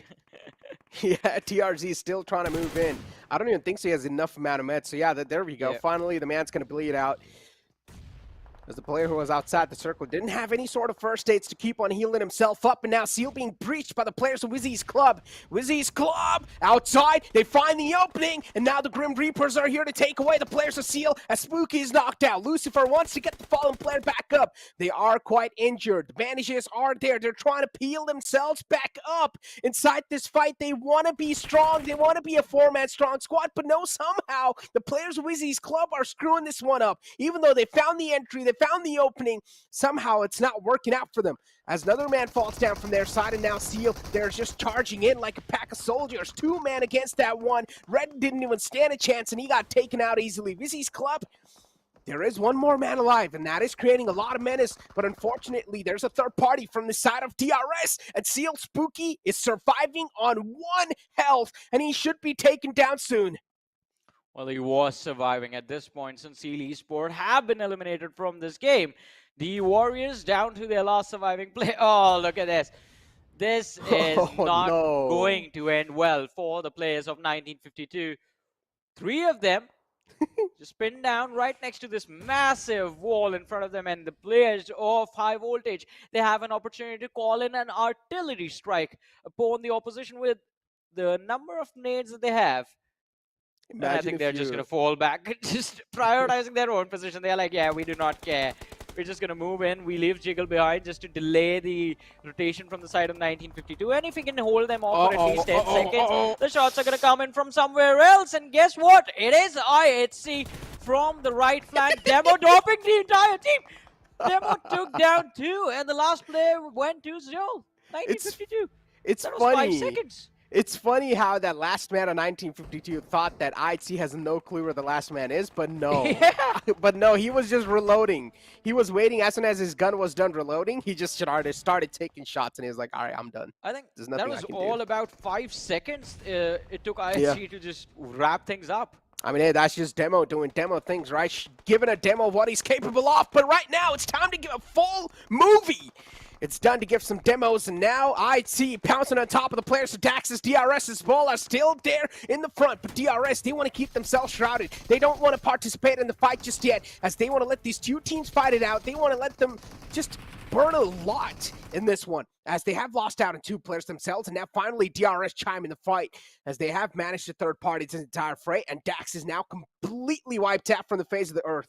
It's all down to a 2-on-3 situation, where DRS, one of the players, is quite down low, and is also bleeding to his death. Killer YT should be back up on his feet. This should be a 2-on-2 situation, and both those 2 players should be quite healthy as well. Nice shots. DRS trying to capitalize and compromise with whatever they have. One little shack as a cover, and they are doing a great job of defending that as well. Playing around that one, trying to puzzle peek around this. But how are the players of IC going to take out DRS? Smoke pathway created to try and close out the distance. Killer YT inside the house looking to patch himself up, but IC, there's still a lot of pressure onto themselves. They don't know if they're going to get shot at from any of the side angles. They don't want to just push in like blind horses. Let's see, top 6 teams, 16 players still surviving. If you are going to draw a comparison to horses, I think these players, they're going to have to go for the long haul. Elementrix, no elimination points right now on Elementrix, but if they walk away with the top 3 finish, I think even with 5 eliminations from here on out, I think this is going to turn out to be a pretty decent game for them. And guess what? They are already in top 5 now. 14 players still alive. DRS against IHC Demo. Killer YT going for the kill right now, going for the finish, but the shots from the flank just putting him under a lot of pressure. Demo taking a lot of damage. He is not going to survive. Gyante getting that final point. IHC, they're going to be shown the exit from this match, and we are down to the top 4 with 13 players still alive. Speak of the top 4, and right now, Elementrix, they know there's a lot of teams in the front. They are taking the shots as well, but not just a clear line of sight on those teams. Skylightz Gaming with a really brilliant and a clever rotation, but they haven't really gotten a lot of peace for themselves in that circle. DRS is the biggest threat alive. And as soon as the players of DRS even get a little glimmer of that player, Skylightz Gaming are screwed big time. And right now, DRS, they're just peppering down a lot of shots downhill. They're just lighting things up on fire with the bullets. High voltage inside the little house. Every single team will need to step outside their comfort zone. It's just a matter of time. As soon as those 13 seconds, those 10 seconds pass by, the wall of death will start to close in slowly and steadily. And look at this smoke pathway being created from the side of Elementrix. Now it's time to breach. It's time to leave the defensive pathway. It's time to lead the charge. And that's what the players of Elementrix are doing. They want to breach in, and that's what they exactly do. They're doing a great job in finding those openings as well. The trades are happening back and forth. Elementrix, they're somehow really looking strong, but now they're down to just that one last man alive, the final glimmer of hope, who will look to close things out, and who is looking to clutch this one out as well. Both of these players are quite down low. They haven't really had the maximum HP, but this is where Bishal might just pull off a brilliant move. He packs a medkit with himself, pops it, now instantly back up to full HP, will also lob a nade inside. And the information is being given away by Precious. He knows where exactly those 2 players are, and that nade is going to be completely on the mark, and it should eliminate both of those out, and that's what exactly happens. High voltage being eliminated from the game, but with the cost of quite a lot. That decision-making right there is, well, I have a lot of questions now as to what exactly happened. You know there's one more lad surviving. He was running around out in the open outside the building and still going for a revive. So close. Does result in High Voltage getting eliminated, and I think Elementrix is going to be next. AJ, 2 more first hits remaining, does see the players of Elementrix fall right in front of them, and it is between DRS and Skylightz Gaming, a 1v2 situation, completely unwinnable for AJ, since he is in the blue zone right now. So this game, well, it's going to be a wrap, and there are some moves. Nice! He knows, Killer YT knows. finishing the game with style. Yeah, no points some for that, nice though. dance moves. With some nice dance moves. I like that. I like that dance. It's a good one. Oh. Aren't you supposed to 17 do the elims? panda dance right now, though? 17 eliminations. Oh, that's a statement being made from the side of DRS. I mean, they had the high ground, but they utilized it so perfectly. They didn't really get overconfident. They kept their Yeah. heads down when they realized that this is not a fight you want to take.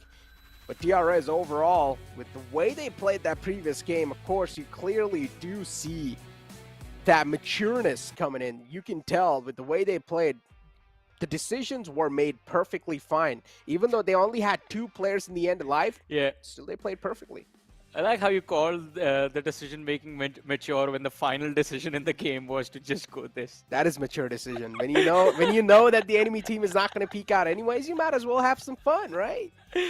Of course, of course. I mean, there was not a single opportunity for Skylightz Gaming to steal that game away from DRS. Their win was set when the entire Elementrix high voltage fight went down. And DRS is using that opportunity to gain the high ground advantage. Also, the fights before that working out quite nicely for them did do quite a lot to give them the momentum that they needed to go for a win in this particular match. But there was just game number 2. We have 3 more matches remaining for the day, ladies and gentlemen. So I hope you guys are as excited for those as well, because the next one is going to be played on Sanhok. But before we move to the next game, we're going to take a very short break. So just stay tuned, keep watching. We'll be back after this.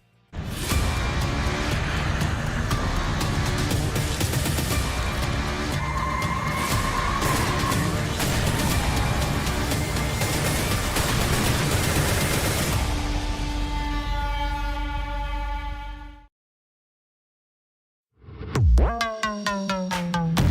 the real, real deal. I'm the real, real deal. Ignition, it's a bang. You know my name. I'll be your everything. I'll be your high flame.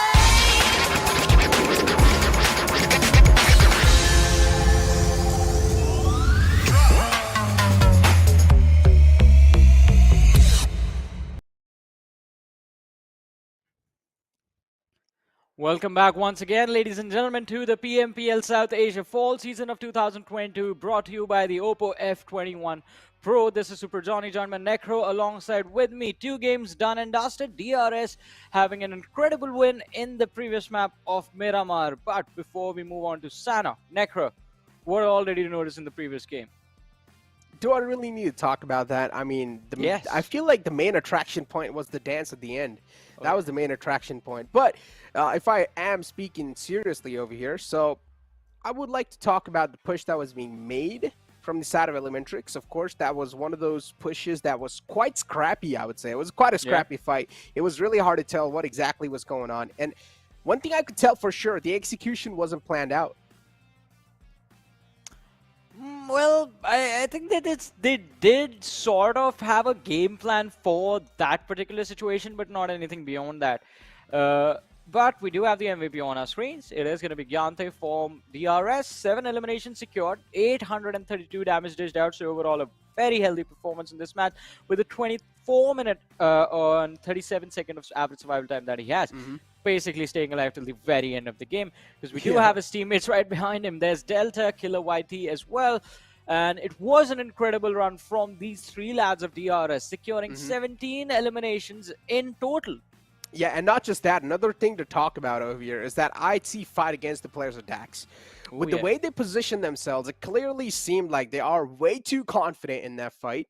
While DAX, on the other hand, they were able to deal a lot of damage to the players of IT. I don't even think so in that fight. DRS dealt a lot of damage to the players of IT in general. DRS were the one to take out the players of DAX.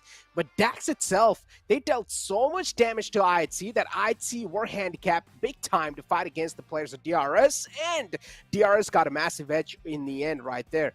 IT needed a breach inside the next circle. They didn't really have that great of a positioning. Players of DRS knew exactly they have a little positional advantage, and they played so perfectly around that. IT, we saw them getting a little too complacent all the time in those fights as well, even against the players of DRS.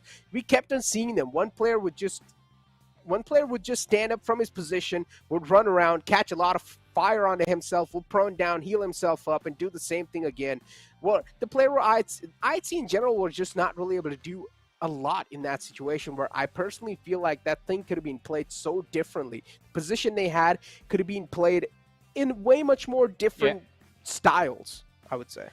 I mean, possibilities and options are always going to be there, right? The more options, the more openings you can create for yourself, that sort of defines that is the defining line between the good teams and the great teams. The great teams will always have at least 2-3 different scenarios already planned out from one particular position that they are holding, and I think that can be a game changer sometimes. Just having 3 different options available. All right, this is one compound we can go over and hold a position from there for the next zone. There is one team, if we take them out, that's one more option, or we can just fall back, go wide, and just completely avoid everything. But DRS right now, 32 points secured from this match. We did see when the game ended that their ranking in the overall has also improved. They are sitting in the top 2 at this point. So DRS is one of those teams that are not really worried about what is going to happen to them in this week. No matter what goes, if they basically finish in the bottom 16 in every single game, they still will be headed towards that grand finals, but with not as many bonus points. So I think DRS, Skylightz Gaming, the Warriors, Godlike Stalwart, High Voltage, all these teams are basically fighting for an advantage for the grand finals so that they have a much easier time lifting the trophy. Just build a safety cushion before the matches even start. But still, or they can do that. Yeah. Right, you go ahead first. I was about to say, or they can do that in the grand final itself. I mean, it shouldn't be that tough, right? You're not getting a lot of cushion, let's be honest. Yeah. It's like 2-3 points right now. Yeah, I mean, even if you do win a bonus game, that's like 20 points you're getting. I mean, that's like, if you do end at the first spot in league stage, that's like 20 points you're getting. Yeah. So every week, 20 points. It's an okay cushion, I would say, but if you are a team like High Voltage who already has a decent amount of cushion, and even if you do miss out on those 20 points in the end, it's not going to affect you that much because there's still a big chance you will be able to outrule a lot of teams with your consistency. But if you are aiming for that trophy, then yeah, it makes a lot of sense. If you do want those bonus points no matter what. Yeah, every single time the week rolls around, you're going to be hoping that you do get those 20 points to your name and make things a little bit easier for you moving forward. But looking at the rankings for this particular week, ladies and gentlemen, we do see DRS sitting on the first position with 32 points to their name. Just one game played, starting the day very strong.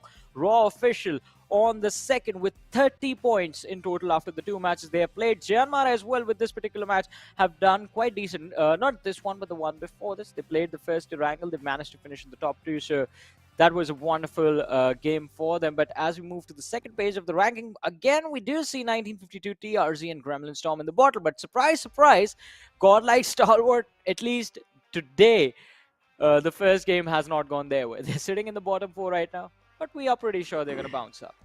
Oh, yeah. It's not even a doubt. One single good game and Godlike Stalwart would be like at the first, pretty much. Would be like in the top 5. It's a similar sort of situation with the players of IT as well. Even if we do see them on the latter half of the board, I always know there's always a little piece of trust from my side, even on the players of IT. Even DE Warriors, the similar case with them. They're currently on the 11th spot, but are we really worried? The answer is going to be no. With that being said, third game, ladies and gentlemen, it's going to be a solid map, I would say. The map of Sanhok. I personally love to watch this map, and I'm the most entertained person when I see Sanhok in front of me because, of course, way much more smaller map compared to all the other maps that are being played inside the competitive pool up till now.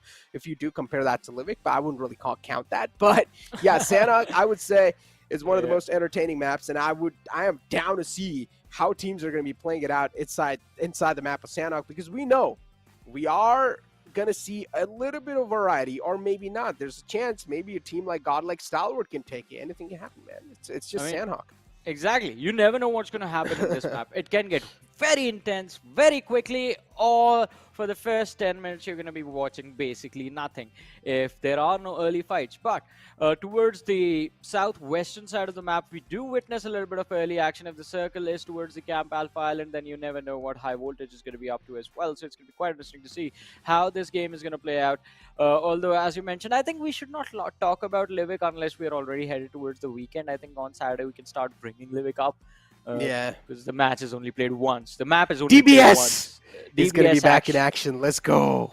DBS is also one more thing we need to discuss. Since it is Sanhok, it does become a very, very viable pick for players and individuals, especially in that early game situation. You have a drop clash and you see a DBS, pick it up.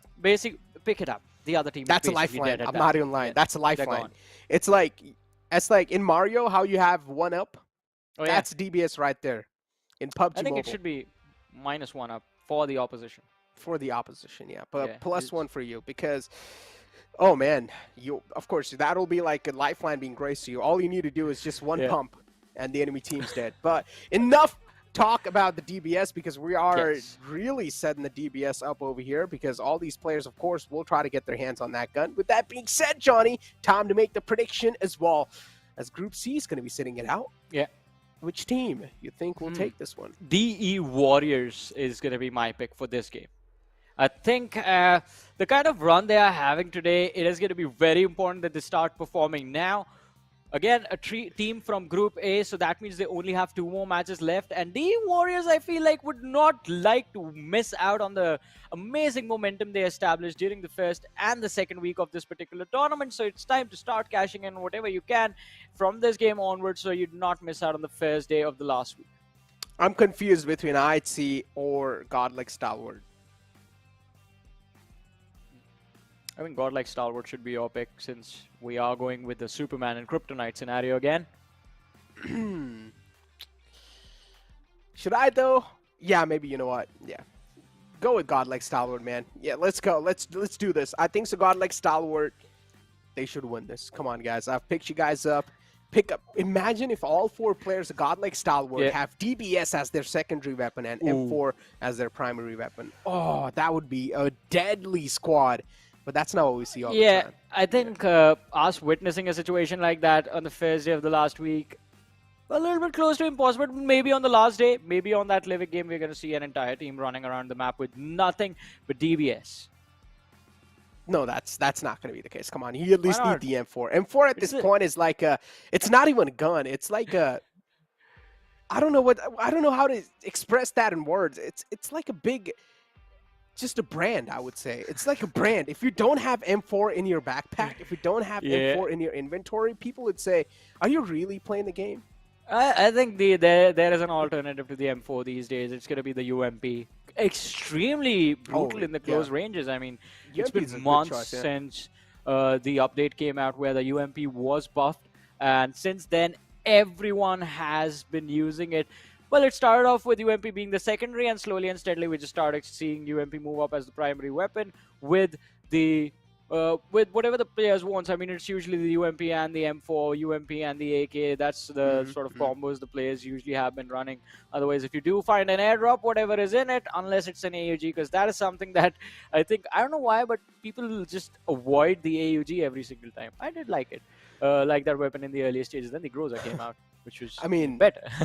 I mean, it's like, if you really do have the M4, do you really want the AUG though? That's the question, right? Yeah. At this point. Fair enough. They're pretty much like the similar guns, but I would still say AUG is a better one, if you do ask me. But again, it's an airdrop weapon, and are you willing to put that extra bit of effort? My answer is going to be no. Why make things more difficult for yourself when you have an easier option? Exactly. That's something we should be talking about. Yeah, I mean, of course, as humans, we just go for an easier option no matter what. We never try to overcomplicate things.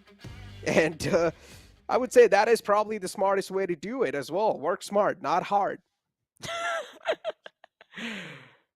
Yeah. A lesson for life. Bye. Loki, you should start a channel. Lessons of Life by the Casters. 101.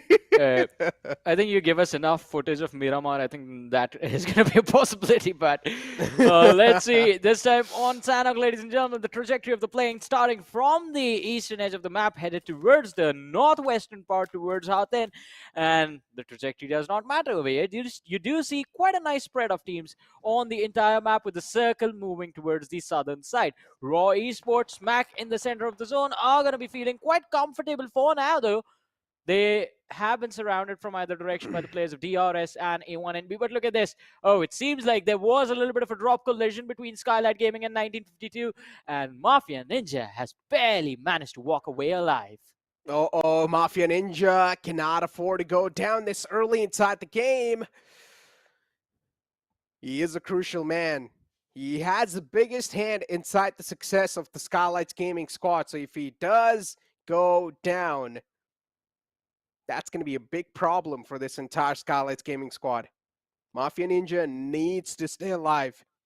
But 1952, they've realized that they've got him in a deadlock. Maybe just letting him away like that shouldn't be a good option. But no, instead, 1952, they're on a run themselves. They don't want to take this fight, no matter what. They just want to back away, harms free. And I would say it's not a bad option, of course, considering the fact that it's still the early phase of the game, and in a little bit of stalemate situation, you're sacrificing on time and loot.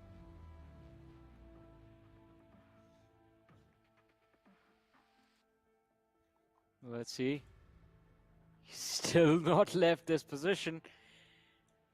I guess waiting for his teammates to show up once they are done looting and then reapply the pressure on the players of 1952. Well, finally, he starts to run in the other direction, realizing if they lose out on too many bodies in this early stage of the tournament, it's not really going to be worth it for them.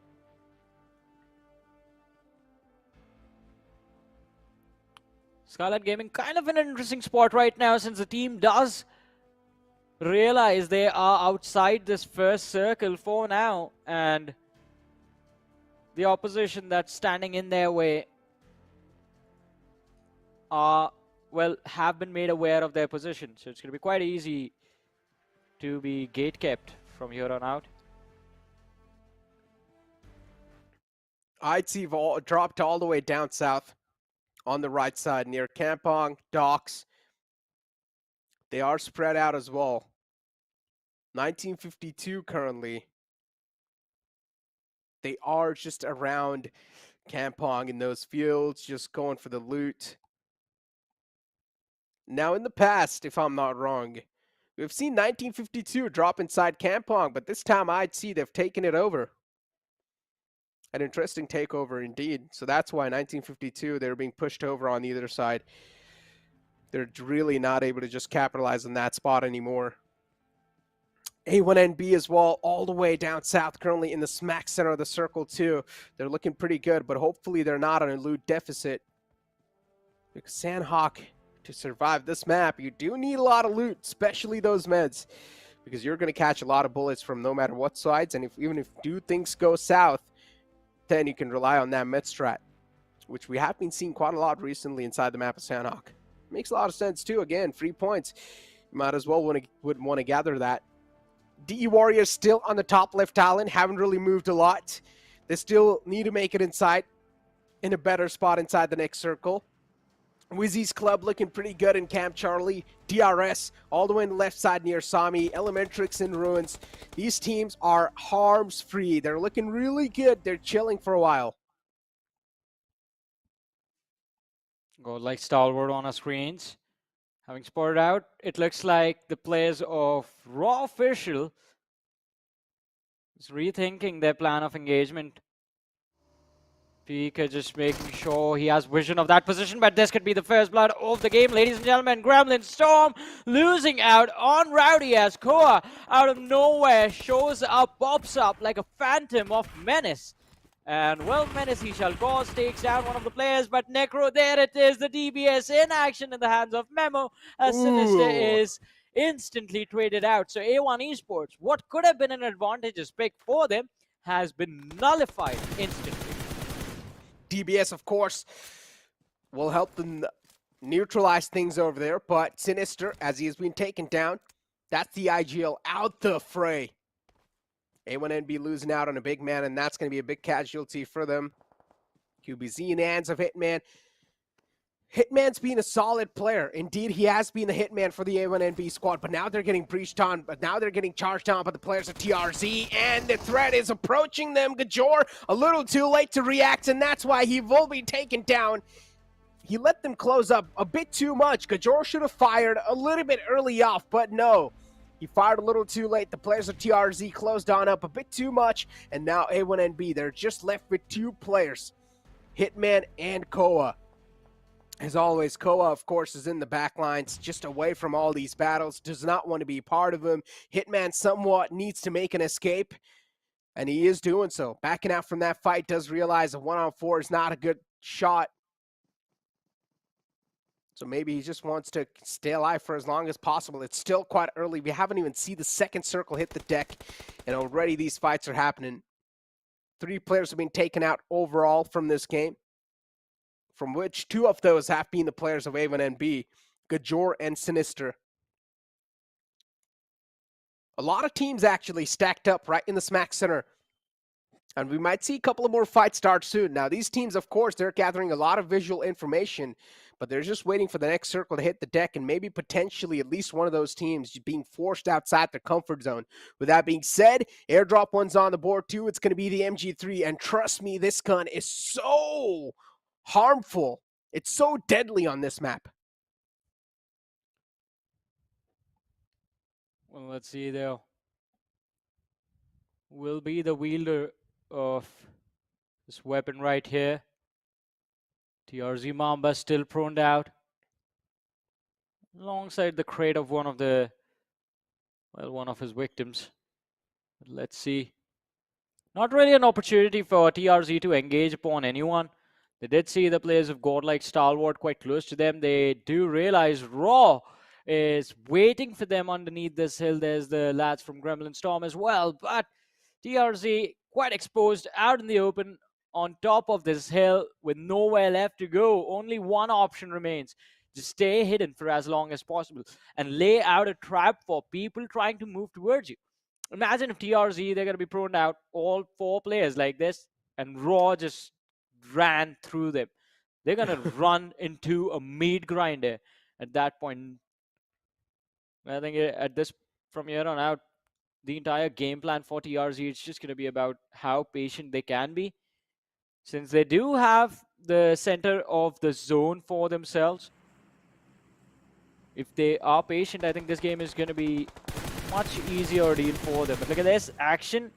Did see the player in the distance, so far away, the players of Team Warriors, but he does not care. How is he even seeing them? It's hard for me to see it on my monitor. How does he see it on his device? I have no idea. I think at this point, even he's shooting blind. I think so, yeah. He is probably. He probably just saw a little pixel. Yeah. And he thinks that, oh, okay, the enemy is there.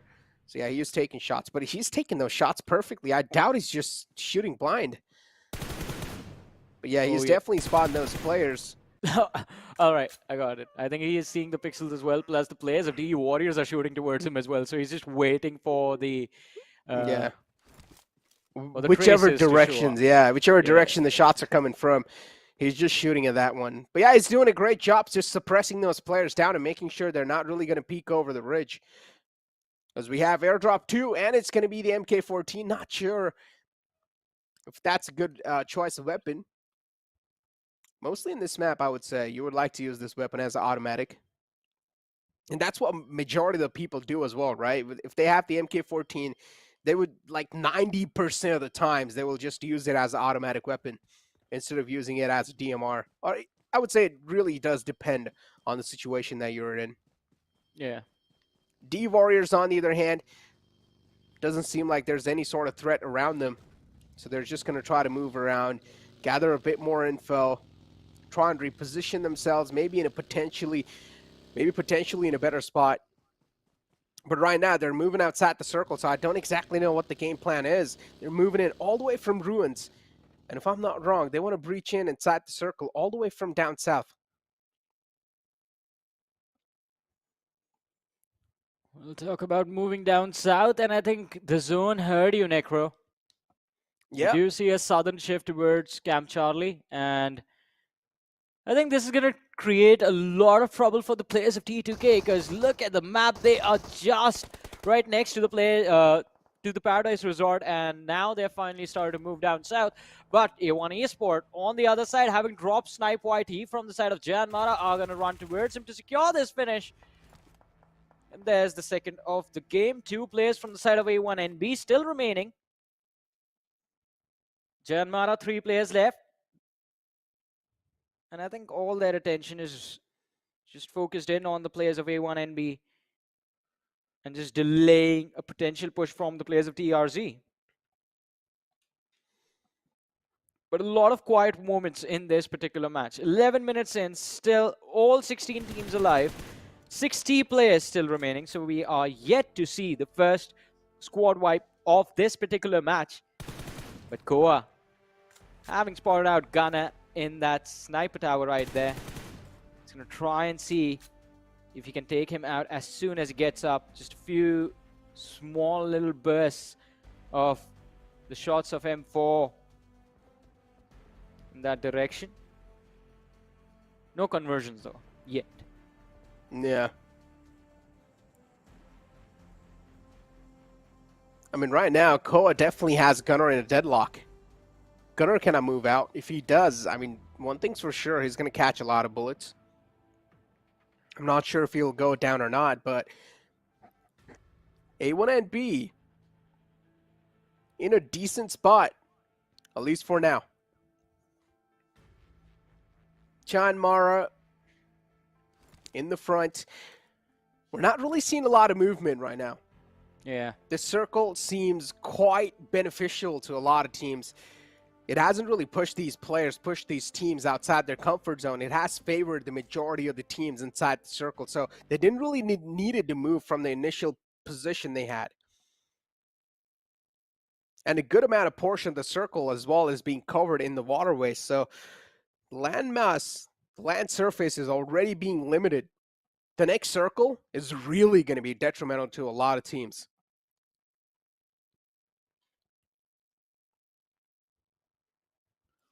We'll see though, it's going to be quite detrimental as you said, but might be a few of those individual teams that do figure out a way to deter a situation even before it occurs. Just predict the future, if you will.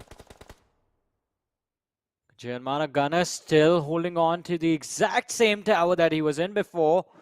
I hope they realize Skylightz Gaming moving in close to their position very aggressively as well.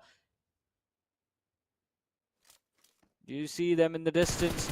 And now out in the open, Jan Maragana finally going for a few shots on the players of Skylightz Gaming. Does not really manage to connect though. Having given away his position, let's see what the end result is going to be. But over here, DE, the nice guys getting destroyed by DE Warriors. As Trulov and Chari are going to be put to their knees. Joker in the back lines taking a lot of damage from the blue zone. Just trying his level best to survive, to cover for his teammates. But I don't think that's going to happen. I think DE, they will have to give up on this entire situation. 2 more players lost.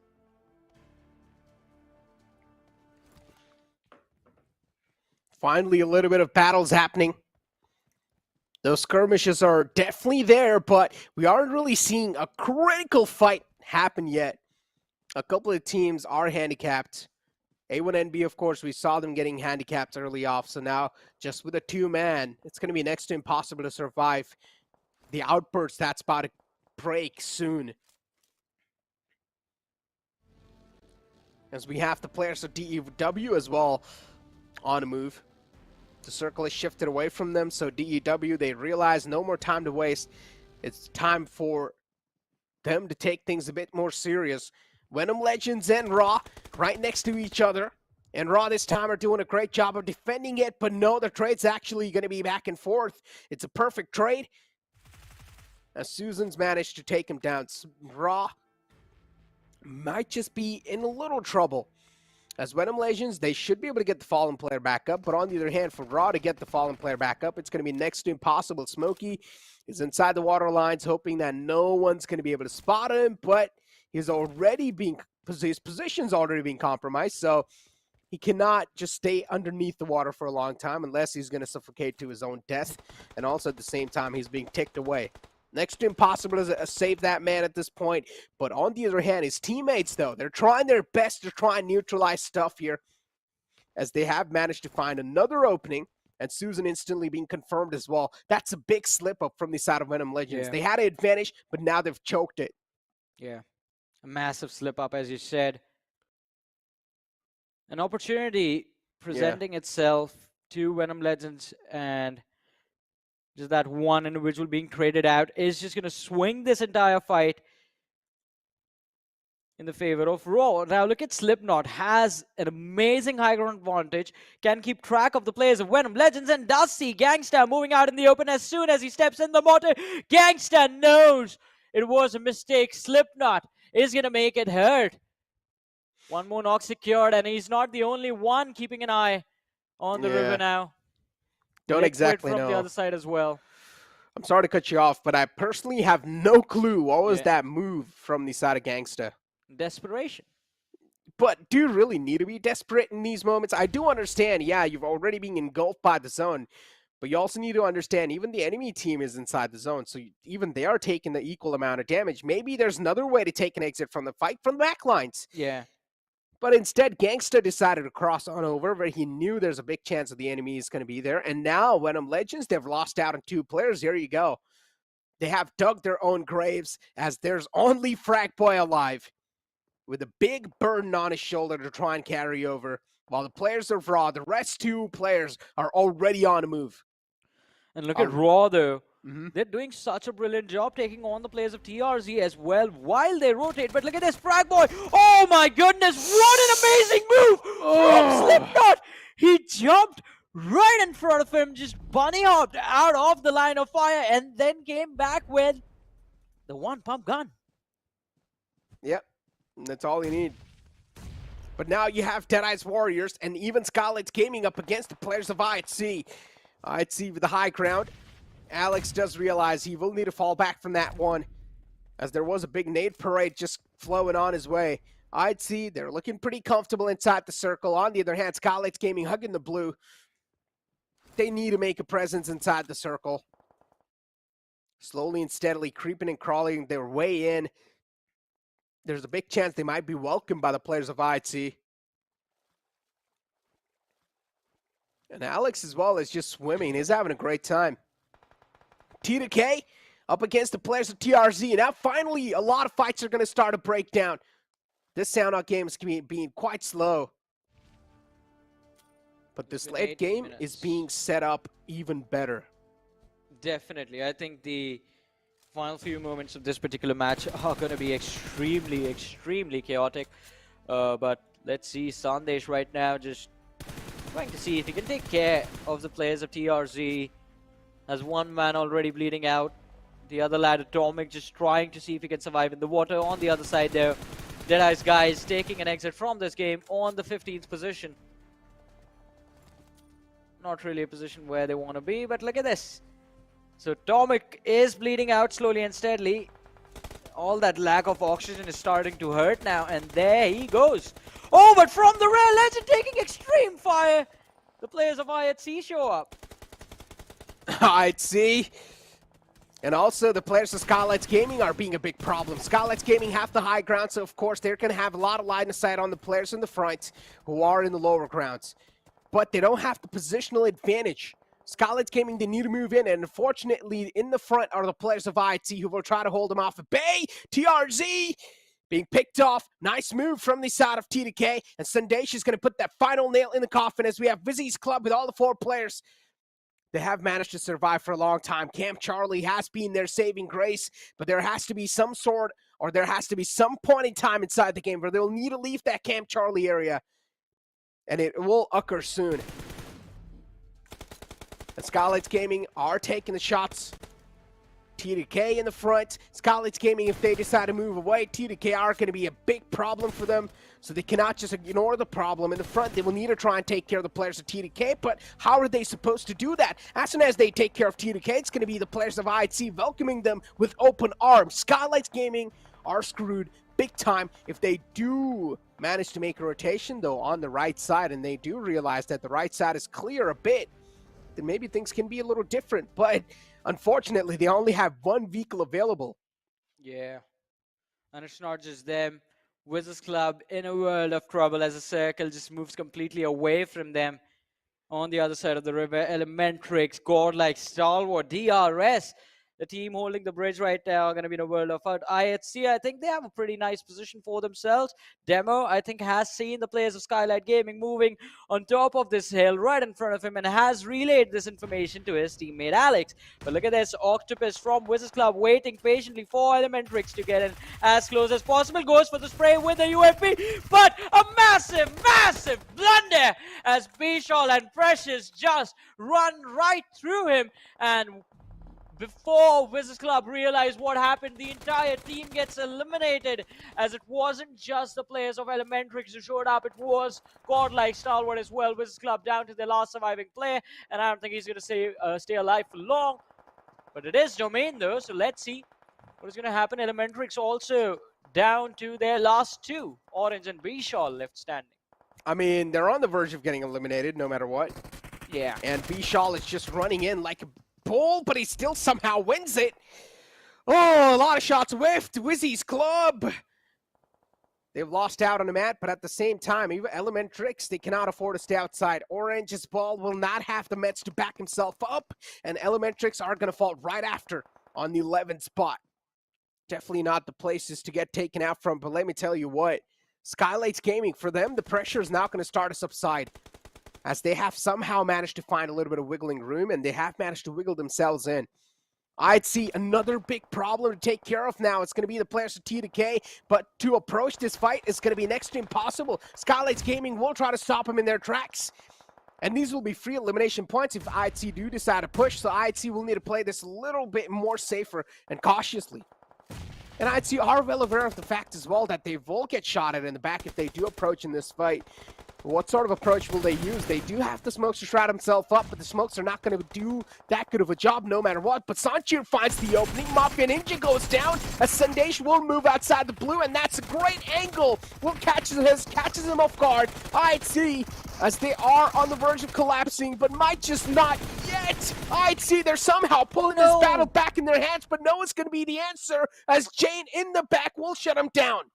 Well, completely ignoring the players in the distance, IHC are going to pay a heavy price for that, taking an early exit from this game. Ladies and gentlemen, we're down to the top 7 teams, 12 players still alive. T2K doing a pretty phenomenal job. One more knock is going to be secured by Legend, as Mr. Boro is going to be taken out. And he goes on to secure the finish as well. No, the finish went to the players of Janmara. Skylightz Gaming, as they tried to make their way down the slope, forced to take an exit from the lobby. Same goes for the last surviving player of Janmara. He gets finished off as well. Down to the top 5. Look at this dog. Oh, just drops in the face of Sus and shoots him with a UMP. An easy target just sitting out in the open, and he gets blown to pieces because karma is a thing apparently. It's just crazy how you give these teams even a little sound cue and you're already just dead. Those nades are being cooked to perfection. Yeah. Not overcooked, not undercooked, perfectly blows up in the air, right on his face. And DRS suddenly have a big man advantage inside this one. How are DRS managing to pull this off all the time? Speak of consistency, they're being consistent in getting these chicken dinners and getting these insane amount of points in their hands. As T2K, they're being pushed behind this little shack, as they do realize there's a big chance they might be able to slip away and nade inside, and now even the wall of death is going to engulf them. They're getting ticked apart slowly and steadily. Skylightz Gaming. It was the players of Stalwart, my bad, not Skylightz Gaming. But yeah, Stalwart, they were able to stay alive for a long time too. Yeah, extremely long time, but I guess we all know who today is going to be dominated by DRS, ladies and gentlemen. Another one in the bag, and this time the elimination numbers might not be that great, but hey, chicken dinner win is a chicken dinner win. They do get those 50 placement points for themselves. Yeah, and I don't know if you noticed, today Sanchir is playing instead of IC. Oh, yeah. This is a good thing that the players of IT are doing. They're experimenting around with their roster. And I would personally, a lot of people would disagree with me when I say this, that I'm going to say that they are in the spot that they can afford to experiment, because I agree. Yeah, even though they're not like on the first spot, they're still on the top 5 in the overall league standings, and that's what really does matter. Exactly. Right now, they have a very comfortable position to do whatever they want. They can, I mean, try whatever combination of players they want, because once you actually get to the finals, it's going to be very difficult to find yourself in a position like this. But for now, ladies and gentlemen, we will take a very short break. You guys just stay tuned, keep watching. We'll be back after this.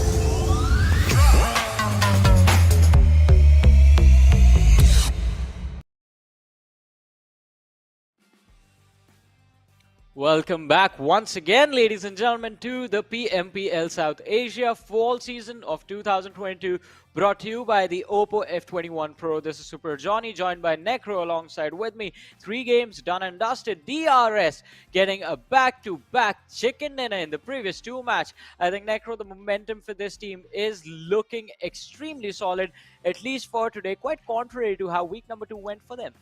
Yeah, I mean, these soldiers are definitely trying their best. One thing can be said for sure. An action, the MVP of the player of course, Godlike Stalwart. With 3 elimination points and 3 knockouts, this man has secured average survival time of 21-24. We did see one of the players from the side of Godlike Stalwart stay alive till pretty late, so it was probably action. But yeah, I mean, Godlike Stalwart, a decent showing even from their side, and now they're probably going to start to claw their way back up slowly and steadily. Well, yeah, I mean, the option is there for them. Godlike Stalwart, one of the most deadly teams inside of this lobby right now. And they have been doing a pretty phenomenal job week in, week out, as we always do like to say. And I think there is a reason for it as well. We have seen them start slow in week 1, but then they finished in the top, well, they finished first in week 1. Then we go on to week 2. We think for a moment that Godlike Stalwart is not going to win. They finish in the top 4 again. So quite consistent, this team. And I think this week, as we have been seeing so far, it was a slow start for them. And I think now the recovery is there. We did see Action become the MVP of the game. Pika is going to be there in the list of top players with 4 eliminations to his name as well. And speak of that, I mean, No Fear too right there. No Fear is able to make a mark for himself. Dante from the side of 1952. One thing I can say for sure, we are seeing 1952 play way better than the way they played inside the week 2. And I'm loving it. And this is what the 1952 squad is being expected from. And this is what they need to play like as well. On the other hand, you have the players of Raw as well coming in. It's going to be Sus with 3 elimination points and the damage number of 415. Raw too, I mean, we saw them defend the entire area pretty well, and they did a phenomenal job too defending that Painan area. But unfortunately, I would say even a lot of mistakes were being made from the enemy side too. So again, those mistakes were easily being seen on the screen, so I'm not really going to speak about them quite a lot. Match rankings in front of us off the match 3 off the week 3 of day 1. And as you do see, Godlike Stalwart, no matter what, even if they did not get the chicken dinner, they still got the 2nd place, and that's why they're leading the charge in the match rankings.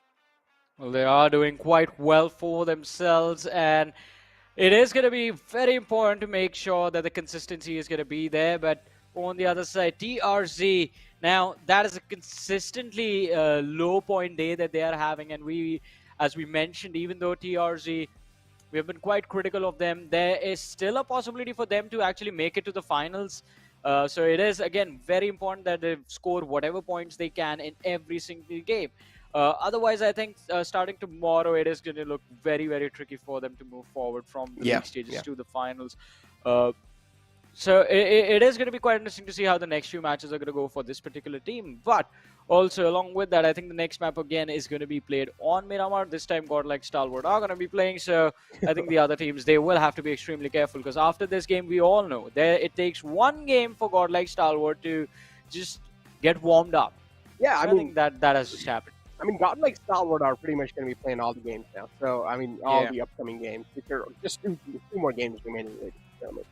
So, as Johnny said, Godlike Stalwart, and in general, any team, if they are on the latter half of the board, all you need is 1 chicken dinner or 1 solid game, and you're up there in the top 5.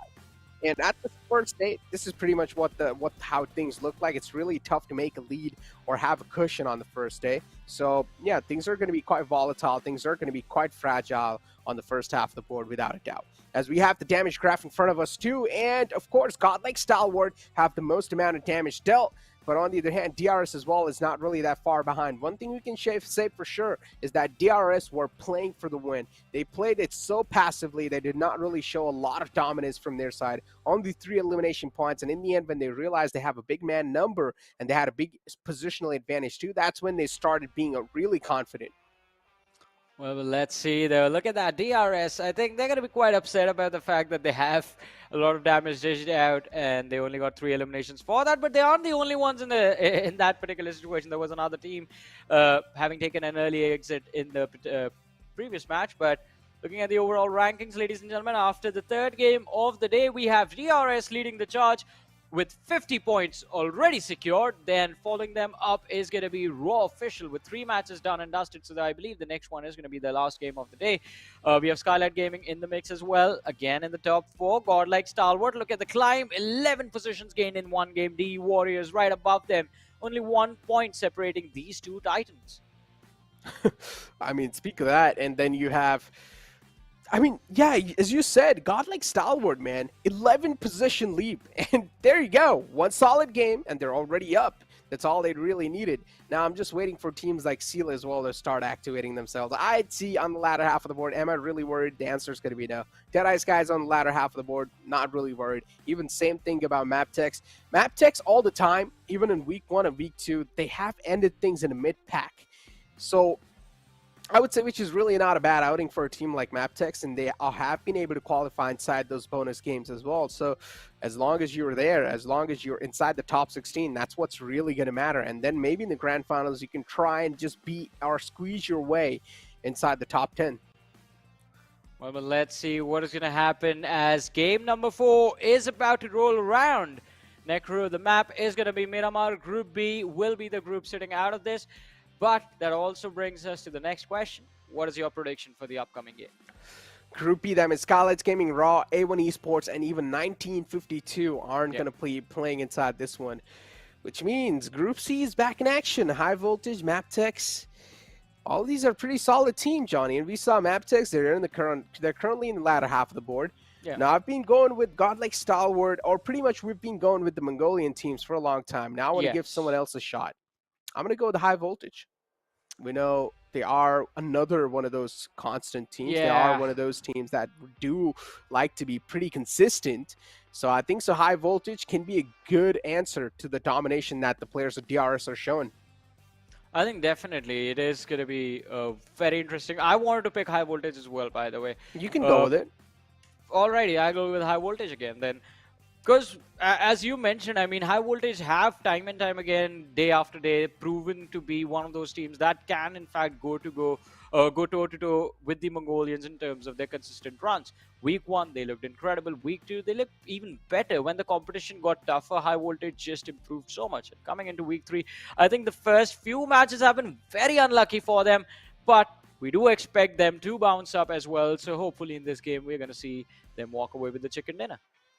Maybe. Anything can happen over here because so far, I'm not going to lie, things are being quite unexpected unless if it's the domination from the side of DRS. And one thing I love about DRS is that with the way they play all the time, even if they are inside a really tricky situation and where you think that, okay, maybe this is going to be a situation where DRS might not be able to come out on top, they still do. And it's because the sheer brilliance every single individual has in their team. The decision they make on the mark, the decision they make on that spot itself to take a fight or not, it really does matter for a team to gel up in a well-oiled machine, I would say. And that's what really does separate a really good team and a good team away. So now both of us have gone for the same team. You picked High Voltage, I picked High Voltage as well. I think today our record has not been that great there, so now I'm worried about High Voltage. Well, hopefully we're going to keep our fingers crossed. Hopefully they do well in this game. Don't say that. I mean, we can be lucky sometimes as well. I mean, I've been more luckier than you, for sure. So yeah, just one extra time. Once, it doesn't matter. Still, the odds are more with me, so you can say I have been cursing teams less. So you it's a 1 in 16 chance every single game. The odds are with no one, my friend. We're basically gambling over here. Technically. Do not gamble, kids. It's not a good thing. It's not good, yeah. It's not good. Do not gamble. It's a really bad thing. Bad. Mommy, daddy will be upset. But from that, as we do move on to the second last game of the day, it's going to be quite interesting, Johnny. Second last game, man. I'm down for this Miramar because the previous Miramar was being won by the players of course, DRS, and they won it in quite a dominating fashion too. Yeah. There's a chance they might win it again, but the main problem here is that now a team like Godlike Stalwart is back in this Miramar to get the revenge, and we know currently they have been the best in Miramar.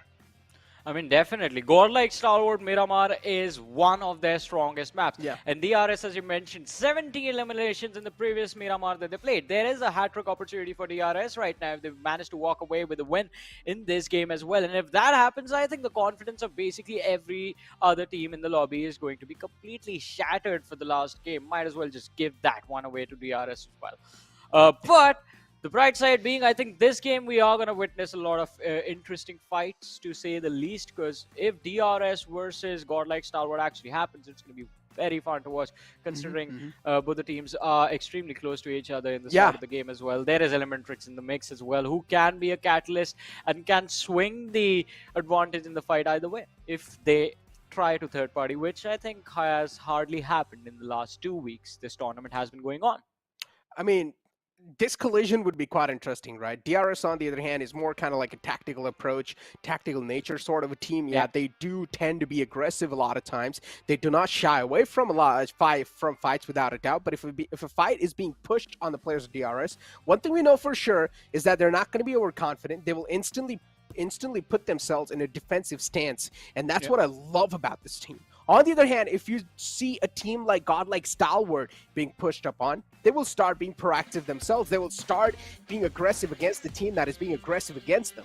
So, two completely different play style. When these two collide, I want to see how things are going to be panning out, because of course Godlike Stalwart will keep on breaching in while the players of DRS will be holding some defensive angles. If you ask me which team has the advantage in this fight, I would say DRS, of course, a team that is being playing defensive and holding angles, but anything can happen. Godlike Stalwart, they sometimes just pull off some sort of moves that separates them from any other team inside this lobby.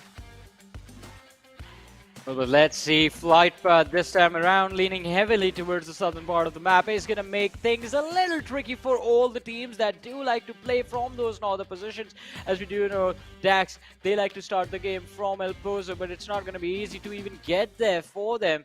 Sealy Sport, Porto Peracio is going to be the place they call home, just like VENOM Legends do with the city of Impala. Usually that's the case. So what we are seeing right now is VENOM Legends dropping towards the western edge of the map. Susan is going to drop in the middle of nowhere. In fact, drops where the trajectory of the plane comes to an end. And we have a northern zone in a game of Miramar where the trajectory of the plane was completely towards the southern part. This game is going to be super fun, Necro. Yeah, the plane fly path has screwed up a lot of teams. Everyone. Including Godlike Stalwart. That means early game fight, and I'm up for it. We already do see one casualty on the field, and it's going to be Deadice, guys. Why is it on top all the time? Last time, it was on top in the Erangel game as we kicked things off, and now, again, it's on top inside Miramar as the plane fly path was not really favoring this team. But yeah, Deadice, guys, a bad outing for them, that's for sure. A bad start. Godlike Stalwart, they themselves need to move towards Hacienda del Patron and towards San Martin. So it's going to be an interesting approach because they have teams like Elementrix right next to them and even T2K on the right side. So again, interesting stuff indeed. DRS as well is on a move, including the players of John Mara towards El Azhar. Yeah. And along with Jan Mara, I think DRS have been joined by the players of T2K as well. Just two lads, though, as we do see Rig and Jane still sticking together. Not even two, it's just one player from the side of T2K. If DRS, they stay behind, getting a little too greedy, too over-eager to go for that finish. Might be a risky play. Not a lot of teams inside the zone right now. Everyone, as we mentioned earlier, is being put in a troublesome situation because of how the flight path was and where the circle went in this particular match. Look at that. Sunday, she's just using the high ground advantage to hide. Or I was wrong. He's actually using the Thompson in his hands to just hold off the players of DRS. But does he have enough ammo to buy himself time for his teammates to show up? Dude, I've told you a lot of times, I hate this gun's iron sight. Yeah. I hate it. It covers the enemy, man. The iron sight's too thick, in my opinion. It just covers the entire enemy, like the entire player model. Here's the best part about Thompson, though. I think even at mid ranges, I don't think I would use this weapon at mid ranges, but at close range, you are not even going to ADS. You're just going to hip fire the Oh entire yeah, of time. course, yeah. I And- mean, you can put on red dot, and it's even good for Yeah. mid ranges. I would say mid to Yeah. long ranges. So it's pretty solid if you do have red dot. But with iron sight, it's not. It's a big no-no for me. I would not even consider taking shots in mid range at that point. Let's see though what the players of T2K can pull off. What a wonderful move, I have to say, by Sandesh. Just faking, I guess, the entire presence of his team. DRS, they just got pranked right now. That was a massive prank. Speaking of pranks, do you love pranks? Not at all.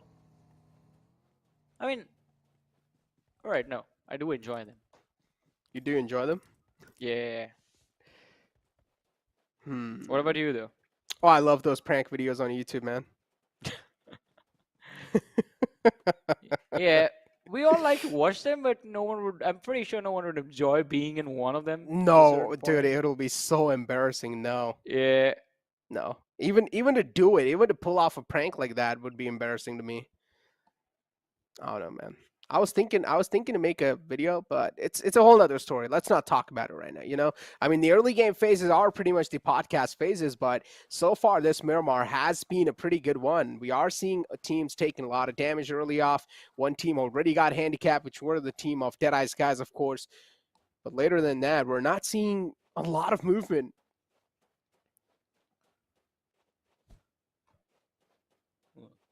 Well, Susan has managed to survive. I wonder what pushed him to drop into the water, in fact, and what prompted Venom Legends to go for a split drop like this.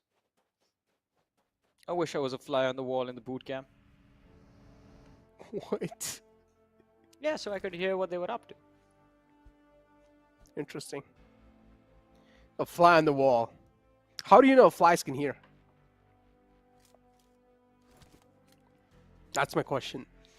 But I don't think so Johnny's here to answer it anyways. But as we do move on with the game, the circle has definitely screwed up a lot of teams. That's one thing. And now we have Susan over here just running around out in the open, knows there's no threat lingering around him, so he can afford to do that. And he hasn't even gotten a single gun in his hand yet. That's how much some of these teams are being screwed up.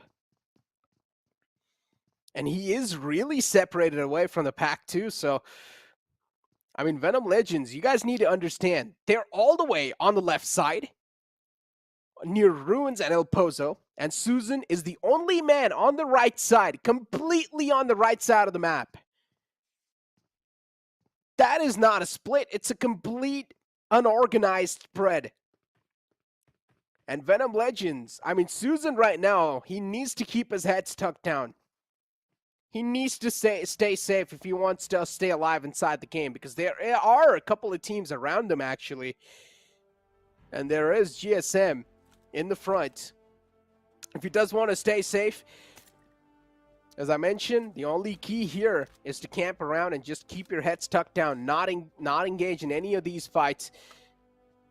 But as we do move on, there are now finally some teams who are starting to move inside the next circle. Again, in the Smack Center, there are teams like T2K who are looking pretty solid. Deadeye's guys as well. Unfortunately, Deadeye's guys doesn't have the man number, the man advantage.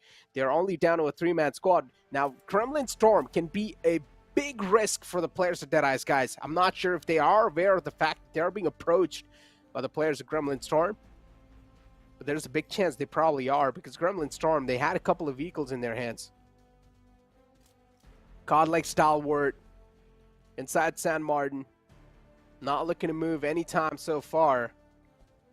They are being pretty lazy with the loot. They're taking their sweet little time, because it makes sense too. At the start, they took their time making their way inside the San Martin area, so they are still in a little bit of loot deficit. They are not really fulfilled with the amount of loot they have currently. IC and Deadeye's Warriors up against each other, as Demo was almost being caught in a big unfortunate circumstance, but Demo somehow managed to just slip inside the cover. So right now, Demo's looking safe, but Deadeye's Warriors themselves, they need to move away, and that's what they're exactly going to do. Deadeye's guys prioritizing the position better. and going for a better positioning inside the circle as the players of IHC. Now the Wall of Death is going to start to move in. IHC themselves need to move inside the circle, and that's what the call is going to be made. But Deadeye's Warriors, they still have one player who's on top of the hill and who's wrapping up all the info. Doc realizes the players are not going to be that big of a threat anymore, so now he will start to move in. Deadeye's Warriors, an interesting approach, interesting rotation they're showing over here. Well, it is interesting, but let's see how successful are they going to be with this. Having given away a lot of information to the players of IHC, but there's a lot of distance between the two lads as well, so let's see how this is going to work out. The Warriors, again, a team that went on to dominate the second week of the league stages. Right now, we're just waiting to see what they can bring to the table in the third week of this tournament. Oh, it looks like godlike Stalwart are extremely close to them as well. Doc seems to have a lot of information about the opposition, but the Warriors prioritizing their own safety rather than stopping to take these fights, especially in Miramar. It is quite an important decision to figure out where exactly you want to fight from. If you start out in the open, then the possibility of getting third parties, they do stack up. Krulov and Joke, Chowry in the distance. So the whole crew of Deadeye's guys is together, apart from on top, of course. Not having a great day, that lad. Ooh, but look at that scry from the Warriors is going to be dropped. Nirzet gets another one, and godlike Stalwart, 3 players down already. The Warriors doing a phenomenal job. No one saw this coming. But let's see, Pika has gone for a revive on Scry, who's hiding behind the rock, putting on a first aid, but Nirzet, he is charging up. Pika is extremely low. The UMP doing wonders. He gets one no, but oh my god, Doc is going to appear, and that is it. Godlike Stalwart done and dusted, all for one. Nirzet was the only man who was taken out. Dude, there's a reason why I call them the kryptonites of godlike Stalwart. All the time! All the time! They come out on top in a head-on-head collision against godlike Stalwart. And it's not just any other team. You cannot just let it go like that. They have dominated these lobbies for a long time. And now just a new coming team comes in and dominates them out of nowhere. Oh, that's a big statement. That's a big statement. Deadeye's Warriors being the undefeated Warriors so far in that entire collision against the players of godlike Stalwart. They won all the time. And godlike Stalwart, for some reason, they're just not able to find a reply. They're just not able to find how to take this team down. They're not able to find that one little weak spot. And that just tells us if one of the best teams inside this lobby cannot find it, it shows how good they are at updating the strats all the time, keeping themselves up to date, changing things on the fly, those micro adjustments in the fight all the time. Somehow it's just better, and it keeps on getting better and better all the time. As we have high voltage now against the players of MABETEX, the closest one inside this entire fray.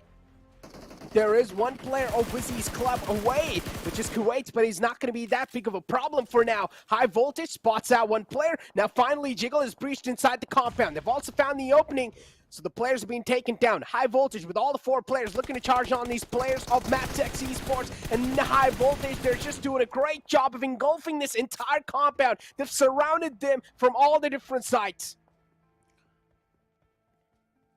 Oh, Malik being the only man knocked to his knees as of now.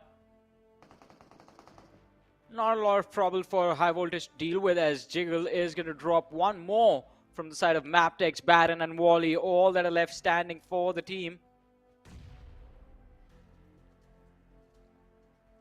And while Malik is being brought back into the situation, we do have Prabeen and Assassin repositioning themselves, just putting up a little bit more pressure on the players of MABETEX, not allowing them room to breathe as well. Baron is going to try and position himself to protect the rear, while Wally will have to deal with brunt force of the players of high voltage. But IHC to the rescue, I guess. Malik just got back up, and he's been dropped again, but it's not going to matter. MABETEX Wally is going to be taken out. Jiggle. Wonderful moment from the lad. Baron is going to be the last player surviving for the team, and I don't think he's going to survive for long as he has been spotted out behind the broken wall. The shots are going to come in, and it is going to be Jiggle landing the final shot. Yeah, the final blow will be landed in high voltage, a flawless execution. Malik was the casualty there, but he's now back up on his feet. High voltage perfectly played that one. But there's another threat approaching them, which is quite close. All the 4 players of IT, and IT is not going to be an easy threat to take care of. But if High Voltage somehow do manage to wipe them out flawlessly as well, this can definitely be a big, bold move from their side. IT, they really do want to take the fight to the players of High Voltage, but they have no clue that the one player is just sneaked around that compound wall. Probeen is keeping his position anonymous, waiting for Alex to be complacent. Alex, on the other hand, we know this man is quite aggressive, and sometimes he does get too ahead of himself.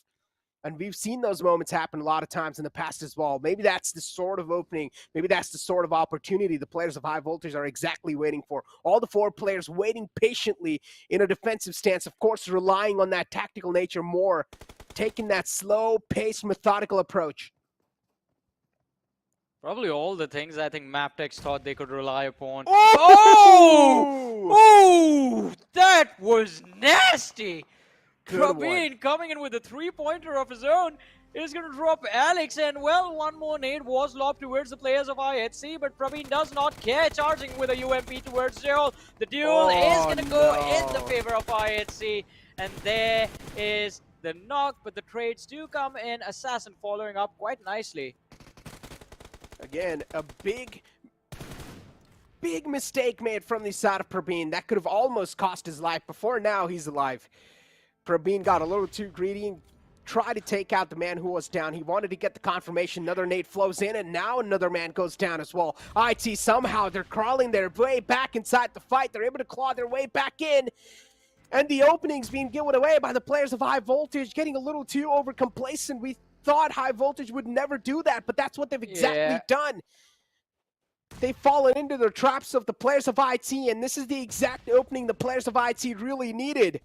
But instead, they utilized their time being bought to get away from that fight. IT does not want to take the fight to them anymore. Deadeye's Warriors, on the other hand, they're definitely taking the fight against the enemies. And they are able to come out on top in these duels as well. But unfortunately, in all those fights, they're only now left with 2 players to work with. As High Voltage, IT is still continuing to be a big problem in their foot. Now it's a 2-on-2 situation. Sanchir and Xiao versus Assassin and Jiggle. Assassin and Jiggle, of course, a deadly duo, not to be messed around with. But I still don't understand, why did Probeen try to take out the down man first? He thought that the res is being stuck, and he tried to take out the player, but that one single move gave him a big disadvantage in that fight. Yeah. I think it would have been hard to predict exactly how that situation was going to play out. But let's see. I mean, there's still an opportunity for them to recover. 2 players remaining. Maybe they can secure a few extra placement points from this match. But for now, Elementrix on our screens. Yeta with the M4 is going to make sure that Janmara is always going to be in his crosshair. On the other side, TRZ, blunder after blunder. The players getting dropped by the players of DRS, DE Warriors, and one of the lads knocked himself out as well. The circle, of course, shifts away as well. As WIZZES club, they're right in the smack center. Gremlin Storm inside the smoke. The smoke is being spammed with a lot of bullets, just being peppered away. As the M16A4 as well, the taps are going to come in from the side of Sandesh, hoping that maybe he will find that sweet spot. And they're just spamming through the smoke. They're just hoping for the best with those spams as well, and they are able to deal a decent amount of damage, but nothing critical. Just some chip damage to chip the players down. And that is something the players of Gremlin Storm are going to be completely fine with. They do have a decent amount of smokes available too, but soon they are about to run out of those. And if I'm not wrong, they're almost about to run out of those as well. So Gremlin Storm, this position is not worth it at all. As soon as the smoke fades away, their lifeline as well will probably fade away. But T2K, they're catching a little bit of return fire.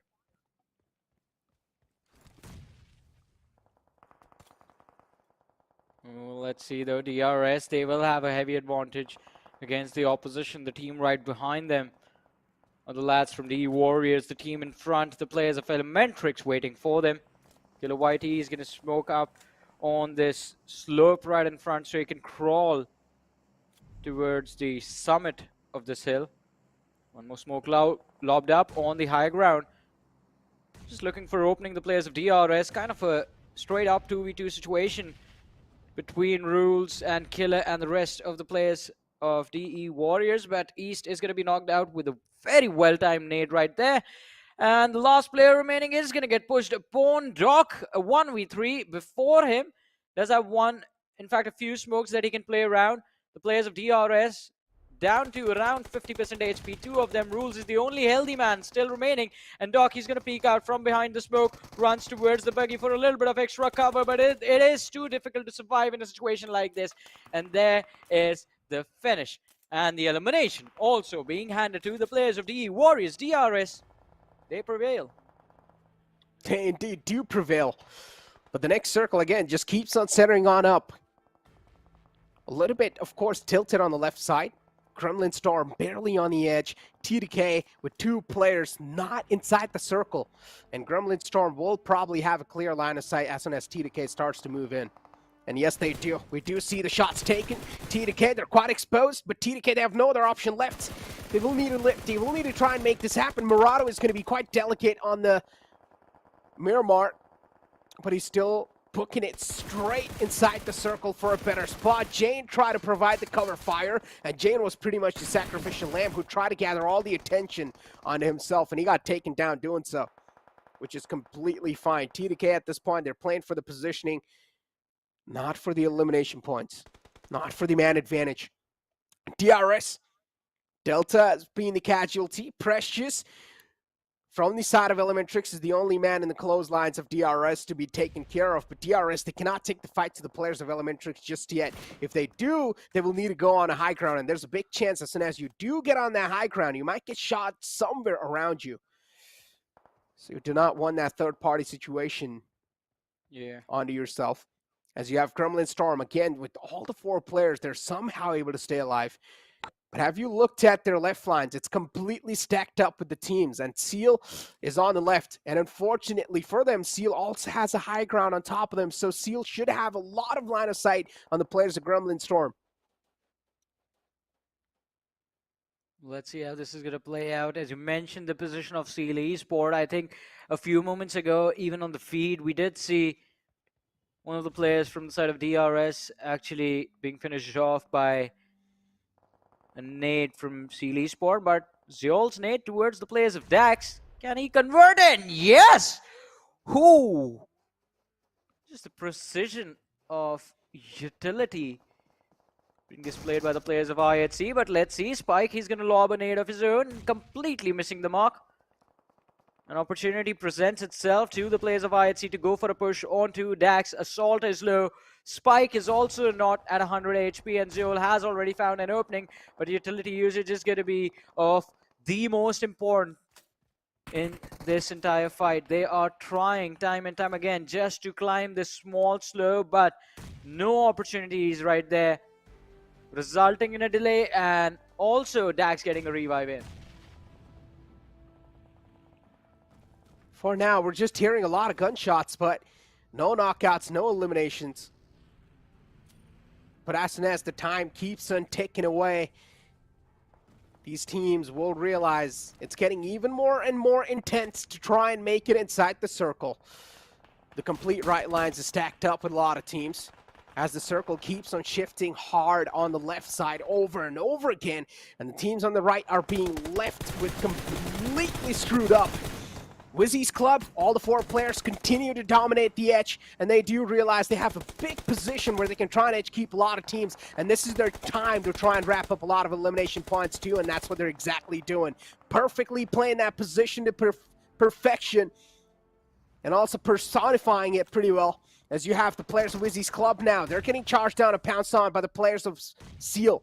It's time for them to defend this one perfectly, but Seal, they do manage to slip away with a knockout, as Zake is going to find the knockout perfectly. But BBK, Red, perfectly reads that play from the side of Zake and will shut him down. Their return knock is perfect. The trades are done pretty well, but Seal, now it's their time to capitalize on that one and keep the pressure applied. WIZZES Club, there is one more player who's quite separated out, which is Domain, and he gets knocked out himself, and that's going to be a clean sweep for the side of Seal. Like shooting fish in a barrel right there. That is what it looks like. WIZZES Club completely pinned down in that bowl, and Seal Esports, one after the other, the players coming over that ridge, taking their shots, emptying out a clip, and then falling back. A very well-coordinated assault and a very well-coordinated team wipe right there, but that also brings us down to the top 5 teams of this game. 11 players still surviving. Seal Esports doing very well for themselves, or 3 players remaining, and they have managed to secure quite a lot of eliminations for themselves. Dax, I think, are going to be done for, as well as I think just the last player left standing in the distance, and he's being gatekept by IHC and Seal at the same time. IHC, again, I mean, the circle just keeps on shifting on the left side no matter what. This time also shifts on the left side once again. That means IHC being forced outside their comfort zone. IHC being forced from the spot they have. And even the player of Gremlin Storm being forced outside. Fear just straight up books it for the center of the circle, while also catches a lot of fire onto himself. But now the players of IHC are able to wrap up a lot of information to play around with. There is a player of T2K who's waiting for IHC to just step outside, who's waiting for the players of IHC to just overstep a bit, commit a single mistake, and he will just punish him instantly. And that's what the players of IHC are now doing. They haven't really checked the left flanks just yet, and the player from the side of T2K is just prone, and he's waiting for both these players to just step outside the comfort and be completely vulnerable. He's still holding that trigger discipline, and now might just be it, where he finds the right moment to strike all the 2 players in the front.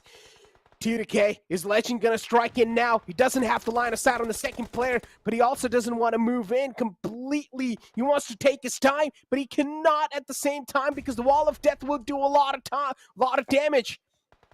Now is the time. Both the players in the front, he realizes the IHC are being pressured way too much. If he takes a bit too much time, it'll be only a matter of seconds when he gets spotted and taken down. And that's what exactly happens. I think I saw him laugh right there. I think I saw him just smirk about it as well, just waiting for so long. Finally, IHC realized, I think the spidey senses, they started to tingle, and they realized there was someone waiting for them right behind them as well. Gremlin Storm trying to gatekeep the players of Seal Esports. Dictator right now.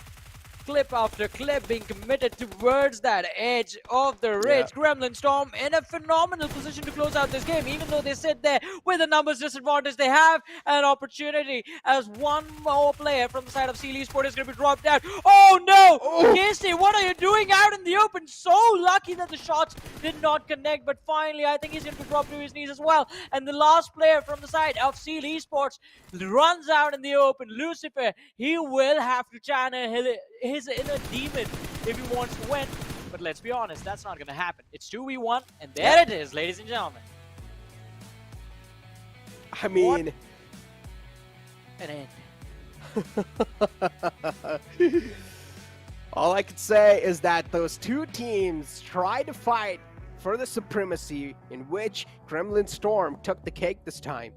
8 eliminations and 23 points in total, as they've got the damage number of 17-16. A decent amount of damage numbers wrapped up, but I gotta say one thing, IHC as well, we're doing really good. Legend on either side, though, I feel like he took a little bit too much time, and even I mentioned this during the cast. If he takes a bit too long, it'll only be a matter of seconds when he gets spotted out and gets taken out, and that's what exactly happened right after. Yeah, I think the moment you said it is when he got shot, so maybe you are the one who gave up his position? Yeah, I have like a direct connection with the players, guys, somehow. So, the moral of the story is, how did there was a saying, you miss 100% of the shots you never take. Well, and after that you get shot in the face as well. So it is going to be quite important to start shooting towards your opponent once you realize that both of them are in front of you. But for now, ladies and gentlemen, we're going to take a very short break, so just stay tuned, keep watching. We'll be back after this.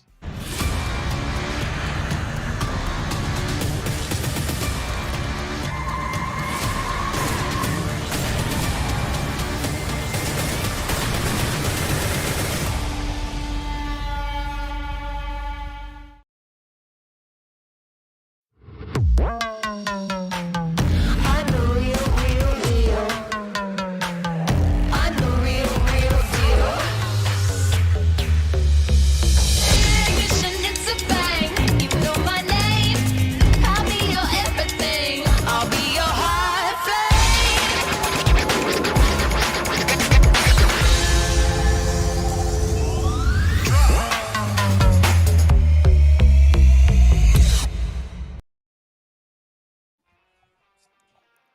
Welcome back once again, ladies and gentlemen, to the PMPL South Asia Fall Season of 2022, brought to you by the Oppo F21 Pro.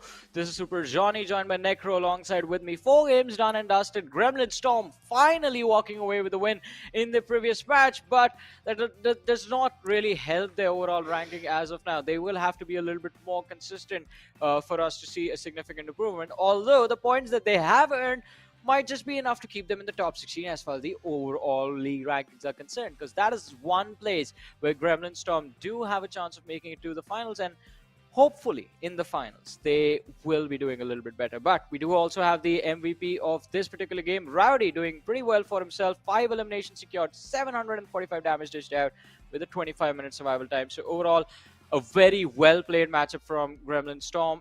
And especially, I think the last 2 players surviving were doing pretty great with the way they held on to their position and delayed the push from Skylightz. They in fact did, with 25, as you mentioned, 25-27 survival time. I mean, Gremlin Storm, overall, as I mentioned, they were doing a really phenomenal job, able to keep their man number up till the end. And as soon as they realized now, okay, they're doing pretty good, it's time for them to start wrapping up those elimination points. That's what they exactly did. Realizing the exact moment and working on it and realizing that now is the time to do it. That's what the players of Gremlin Storm did perfectly. On the other hand, you have the players of Seal as well. Seal, I would say in week 3, it definitely does seem like a little bit that they have woken up, right?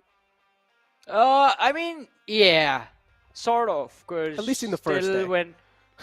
At least in the first day, yeah, because I was just going to mention, like, they still lost a 2v3 situation out there in the previous game, and it looked like they did have utility as well on them. But it was just one game, and it is, as you mentioned, the first day itself.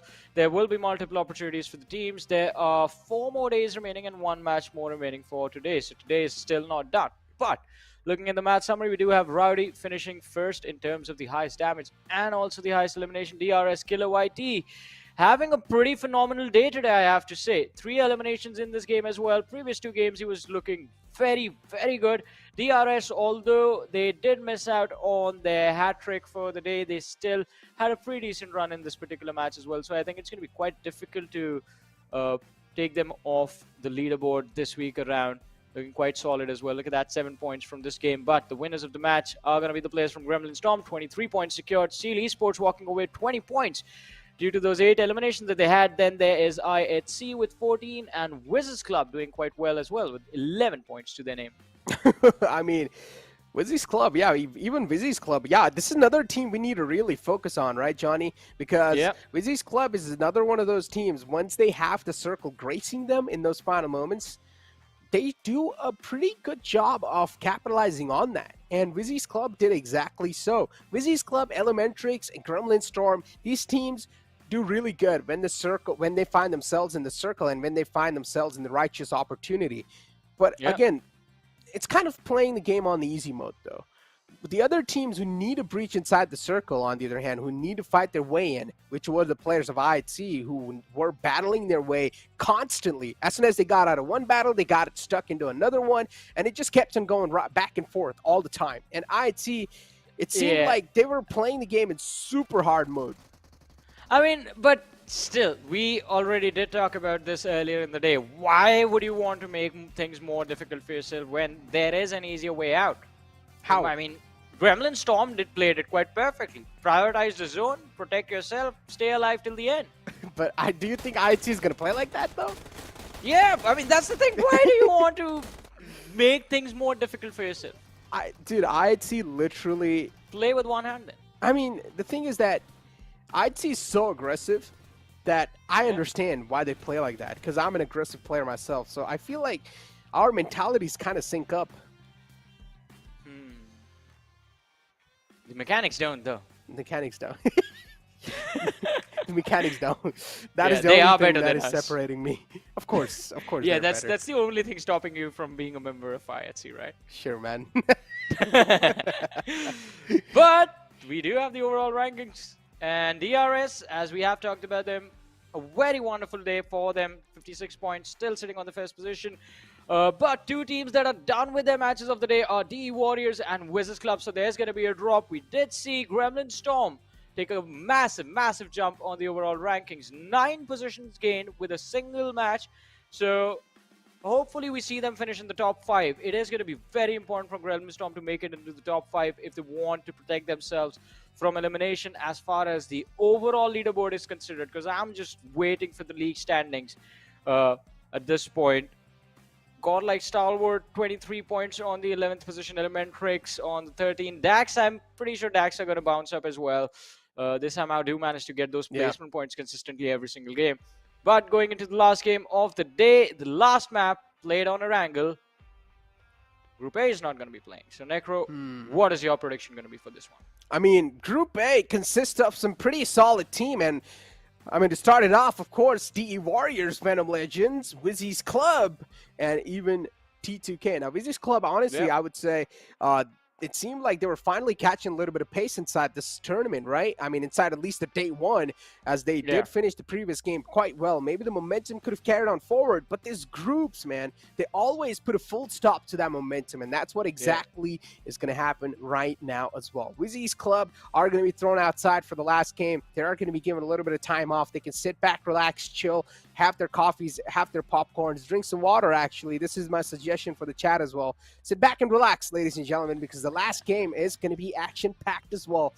Considering DE Warriors is not in here and Skylightz Gaming is back inside the action, including Raw, A1 Esports, in 1952. You want to know what I'm going to go with, Johnny? What? You know I like to play with danger. I'm going to go with A1 Esports. Let's go. Lock it in. Mine is simple. I'll go with Godlike Stalwart again. That's just lame. That's just lame. Come on, Johnny. You know, I mean, it's the same thing I did last week. I'm just going to keep going with the team until that team wins, and then I switch to the next one. Johnny, I'm not going to lie. You actually remind me of a professor of a school. Dude, you look perfectly like a professor. Okay. If you just hold a couple of books in your hands right now. Yeah, you were supposed to bring me my books today. I forgot, man. All right? Not too sharp with my memory, man. Sometimes, you know, as humans, we forget. I literally had them removed outside the closet as well, but I just forgot. Yeah. It's quite similar to the players of IHC checking their backs in the previous one, just forgetting about Legend being there. I don't think so. They saw him in the first place to forget. Yeah, I wonder what was going through their heads the moment they did, though. I think so. They pretty much just looked at the left side. They thought that the left lines are completely clear. So they're like, all right, in close left, we don't see anyone. But they forgot that maybe there can be someone snaking around behind that tree, and that's what Legend was exactly doing. The odds of that are pretty less, but somehow Legend was there. I mean, it was a good play, though. I mean, it was a good play from Legend because I realized his entire game plan was to let the players of IHC, because they were completely zoned into the players of GSM, Gremlin Storm. Gremlin Storm was sandwiched between IHC and the players of Seal Esports. So their intention were let IHC push on the other side. As soon as IHC runs into the line of fire of Seal Esports, they're going to be a player down. I'm going to get that pick, and I'm going to secure a few more from the side of Seal Esports as well. Did not really work out because when you're unlucky, you can't really do quite a lot as well. He did get shot by the players of IHC, and that was it. But still, a valiant effort over there to Legend. So it was quite important to secure those points as well for him. So he did do that for his team. But going into this last game of the day, I think it is going to be a nice reset for everyone, considering again, at the end of the day, you get to play that game on Erangel, the standard map for everyone. And also today, the trajectories have been quite lopsided. Almost every single time we're seeing those trajectory lean towards the southern side of the map and the circle just moving up north. This time, maybe it's going to be a little bit different, but we have been given an opportunity to second guess our predictions. Necro, do you want to change? Oh, no. I'm going to lock in A1 Esports. Just go with it. All right. A1 Let's go. Esports. Godlike Stalwart. Godlike Stalwart. All right. Let's see, man. Let's see what you got. All right, Johnny. A1 Esports is back in action, and I think that break might have just helped him a little bit, because if you remember, last time as well, I picked up A1 Esports right after that break. I thought that maybe that break will give them a little bit of chance, a little bit of time to, you know, gather their mentality back. Actually, that's not exactly what I thought. I completely gambled and I guessed A1. But yeah, but that can be a little mentality behind it as well. Yeah. A little bit of break can definitely help these players to just take their mental back from the game and try and reset it. As you said, have a mental reset after those games, and a little break can definitely help that. I mean, definitely. We have talked about this. Every single time you get a few days off from the tournament, you need to go back and do those WOD reviews. Just try and figure out what is going wrong, whether the 4v4 is where you're lacking, whether the rotation, the early game clash, whatever it is. Try and figure out a way out of it. I think VENOM Legends have been quite adaptable. We have seen improvement from VENOM Legends time and time again. They've been getting better every single week. One thing that never changes is the fact that VENOM Legends are always, just like Godlike Stalwart, that is one of those teams where you can expect them to start off really, really slow. But they do pick up the momentum during the later days of the tournament, the later days of the week. So VENOM Legends is one of those teams that I do expect an improvement and a good performance from this week as well. But A1 Esports, I think it is going to be very, very important that they literally play to the best, not even to their abilities, but of the lobby. They have to somehow finish in the top 3 if they want to comfortably make it into the top 16 now. Because with how Gremlin Storm are playing, remember where we talked about, all right, 2 slots from the top 16 are up for grabs. Well, if Gremlin Storm play like they did in the previous match, then you can just make that 1 slot. And DAX are also looking pretty good. Yeah. I mean, I'm not going to lie, but going with A1 Esports is quite a tough choice.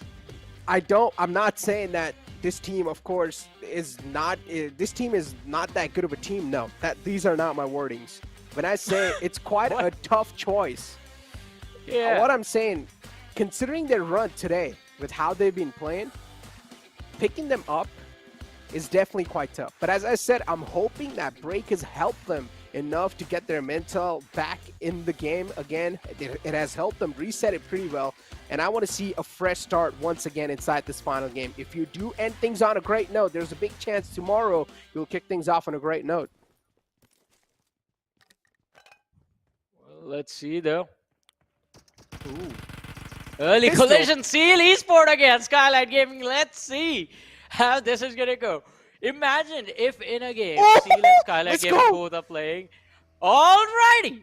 Military circle, let's go! I love it. I love it. The best game in the variant. Look at the players of TRZ. They've decided mid-drop that they want to go to the military island, where the players of Elementrix are already going to be there. Well, I mean, it's completely fine. You know, Elementrix can have that. There's still a decent amount of compounds surrounding the military base that they can try and loot and still have enough amount of loot and not be on the med. I just lost my words seeing that battle. MABETEX, the player was so unknown to the fact that someone might just be holding that staircase, and that's what exactly happened. Joker, sir, an easy elimination point flowing just in his pockets. As you said, today, the plane fly paths have been quite interesting. And this is one of those completely one-sided plane fly path, and that's why we're witnessing a lot of brawls right off the bat. And considering the fact that the circle as well is shifted down south, all the teams that are currently on the edges of the map, they don't want to go towards their drop locations. For example, Georgiapol, even Rozhok, they just want to get some decent amount of loot right off the bat, some basic loot, and start making their way towards military base, because we know how tough it is to breach inside military circle once the time is gone. Ooh, 1952, an early push towards the military island.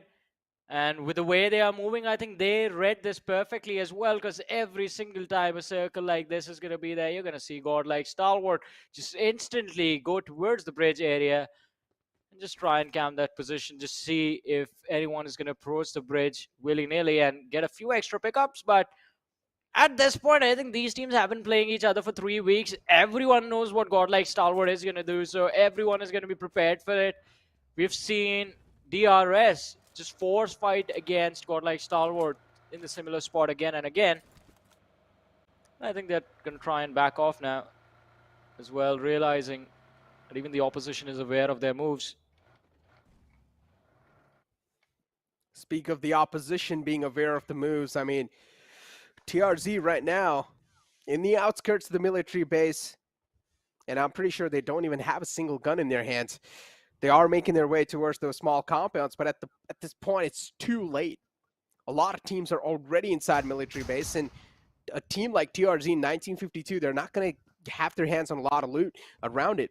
A1 Esports Gajor has a DBS in the hands, and that's not a gun you want to mess around with, but even Demo has a double-barrel shotgun in the hands, and look at Sinister! He tried to ram his vehicle straight up onto Demo. Uzi being whipped out, a lot of shots taken, but those shots are not going to connect. Of course, SMGs sometimes are not way too reliable. They are completely reliable in the up-close, of course, unless if it's UMP, then it's good, even at mid-range, but he had an Uzi, if I'm not wrong. Oh, but look at that. Precious from the side of Elementrix taking care of Raw Official, getting a pickup. Not losing anything. And IHC Demo getting demolished in a few moments. Oh, he's still surviving. Finally goes down. Slipknot not letting the opposition slip away. And Sus is going to secure that pick. IHC down to a 3-player roster towards Ferry Pier. And what I like about this particular match is it's been 4 minutes and almost every single team is already looking to cross that military bridge. There are 4 teams right now that are outside the zone. All right, 5 including Janmara, who, by the way, are going for a water rotation from the right-hand side of the map. But everyone else is on the military island. IHC, they tried to cross over, did not work out. They're going to look for another direction on the pathway that's going to be laid out for them. On the other side, A1 and B, Koha is going to be dropped by the players of Elementrix, and Orange is just going to run the opposition over with his vehicle. A1 and B, not a good start. Already losing out on a player. But it's okay, they still have 3 more players to try and pull something off. Definitely an okay start, I would say. Koa was the casualty, of course, but they still have good players like Sinister, Hitman, Gajor that can try and flip things around. With a 3-man squad, of course, now the approach from the side of A1 Esports is going to be even more passive and even more safe. But what does happen over here? Slipknot stops in a wrong spot and gets greeted and gets welcomed by the players of TRZ. He got treated in quite a bad way, of course. But TRZ, that's a free elimination point. That just flew right in their courts, and they are going to completely welcome that. A1 Esports, on the other hand, they're trying to breach inside the compound of TRZ, and one player's going to get knocked out. As A1 Esports, they're going to try to breach even on the second player. Matt Cat's going to be the only man in the clotheslines, and it's all up to him to try and defend it down. Gajor with the DPS will probably try to put the full stop to the fairy tale of TRZ inside this one. But is he going to be able to? He's the only man in the clotheslines. A1 Esports clearly do have a big man advantage, but maybe not anymore. That nade is placed quite perfectly, and this nade from the side of Hitman will neutralize things. Oh! He survives! He barely survives with a sliver of HP. And look at how brilliant this is. TRZ, they've made a mistake over here. The other 2 players are quite far away from Mad Cat. So the opportunity to finish A1 Esports is not going to be there. Hitman will get 2 easy revives. And they don't even have guns. Yeah. Oh my god. I told you, Johnny. It's too late. It's way too late. TRZ will not even get their hands on the gun. They are definitely going to be in a loot deficit big time. These are free elimination points for the players of A1 and B to try and wrap up. If they do even spot out this crawling snake in the grass, the position should pretty much be given away. Mamba is still up and alive. But how are TRZ even going to survive at this point? This game has to be a GG go next. Oh, look at this. Pin drop silence from Giant Mara, just hoping that the players of godlike Stalwart don't spot him. Just hoping that Stalwart Esports don't look right underneath them. But Stalwart Esports, they know there's something around them. They're just not ready to let it go like that. They know there is someone, there is a little threat lingering around. The spidey senses are definitely tingling, but they don't exactly know where the enemy is.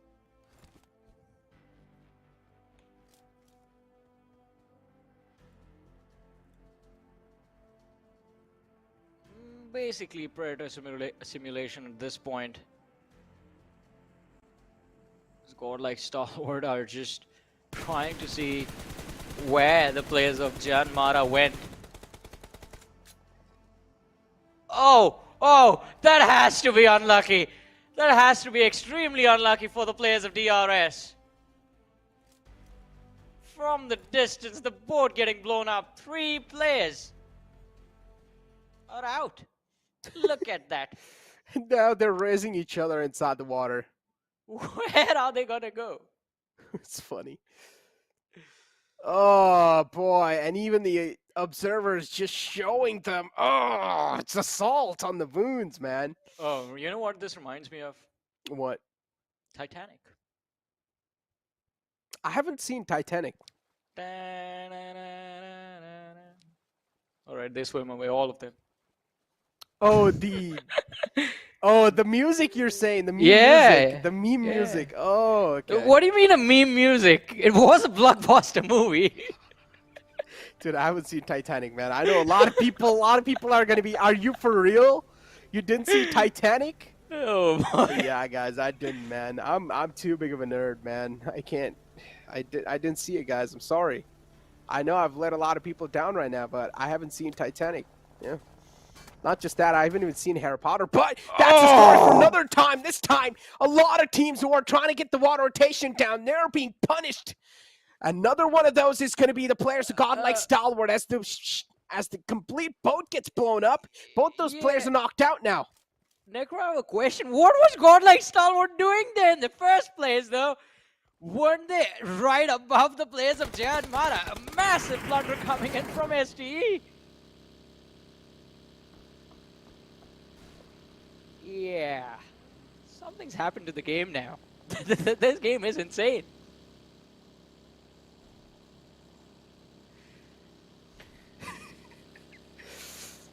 I mean, we saw that great escape of Demo, and then later on, none of these teams are able to escape anything. Yeah. You know what? Demo also did not make it. Yeah, he was taken out. Even he got caught. Oh, man. There's nowhere to go. There's nowhere to go. You are being surrounded from all the sides. Oh! Orange! Those shots are nasty!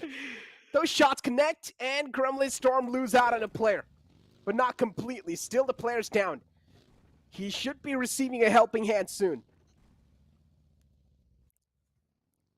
What a name from Orange right there from Elementrix. But look at that, Janmara making godlike Stalwart pay for what they basically did to the players of DRS. So, last player, I believe, from the side of godlike Stalwart remaining.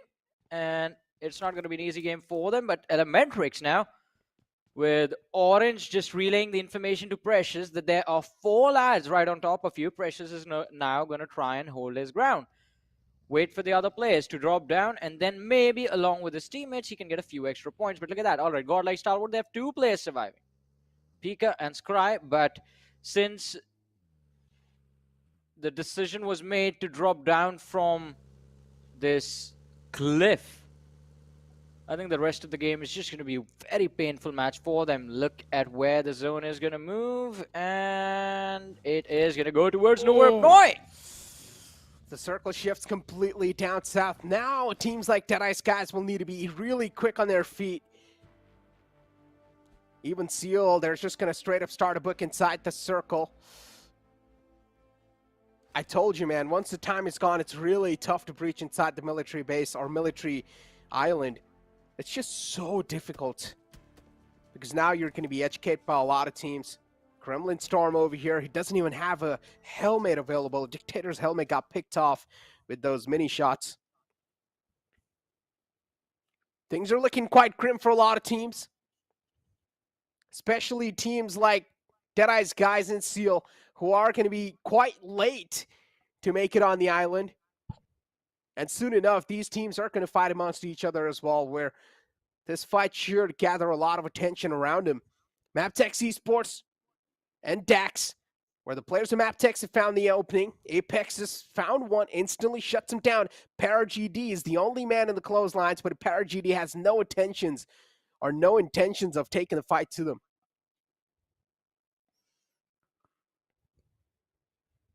Well, let's see. Oh, God. Quite an interesting position. Apex, he's just jump punching his way. One container behind the other. A lot of bodies in the water is something that I'm worried about right now, because literally one individual needs to get to the shoreline, and if he knows there's another team behind him, he's just going to destroy all of them alone. Talk about destruction, and godlike stalwart show up.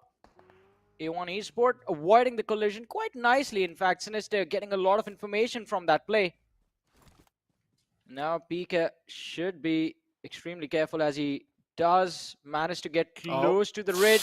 Goes for a nade as well. Almost perfect, but no secured. It was kind of close, but I mean, he did catch a little hit, but it's okay. A1 Esports, they're really spread out, though, and this is something I'm not going to be a big fan of. Elementrix against the players of IT. Sanchir getting picked off all by himself.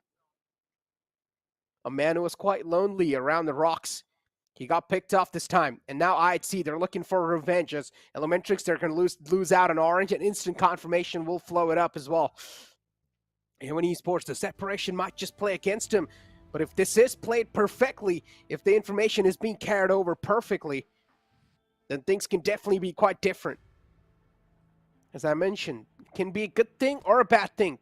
If A1 Esports lose out on even one player, the tables are going to be flipped against him. And the odds will be stacked with the players of godlike stalwart. All of this depends on the upcoming circle. And where is the circle going to form towards? It's going to shift up north this time.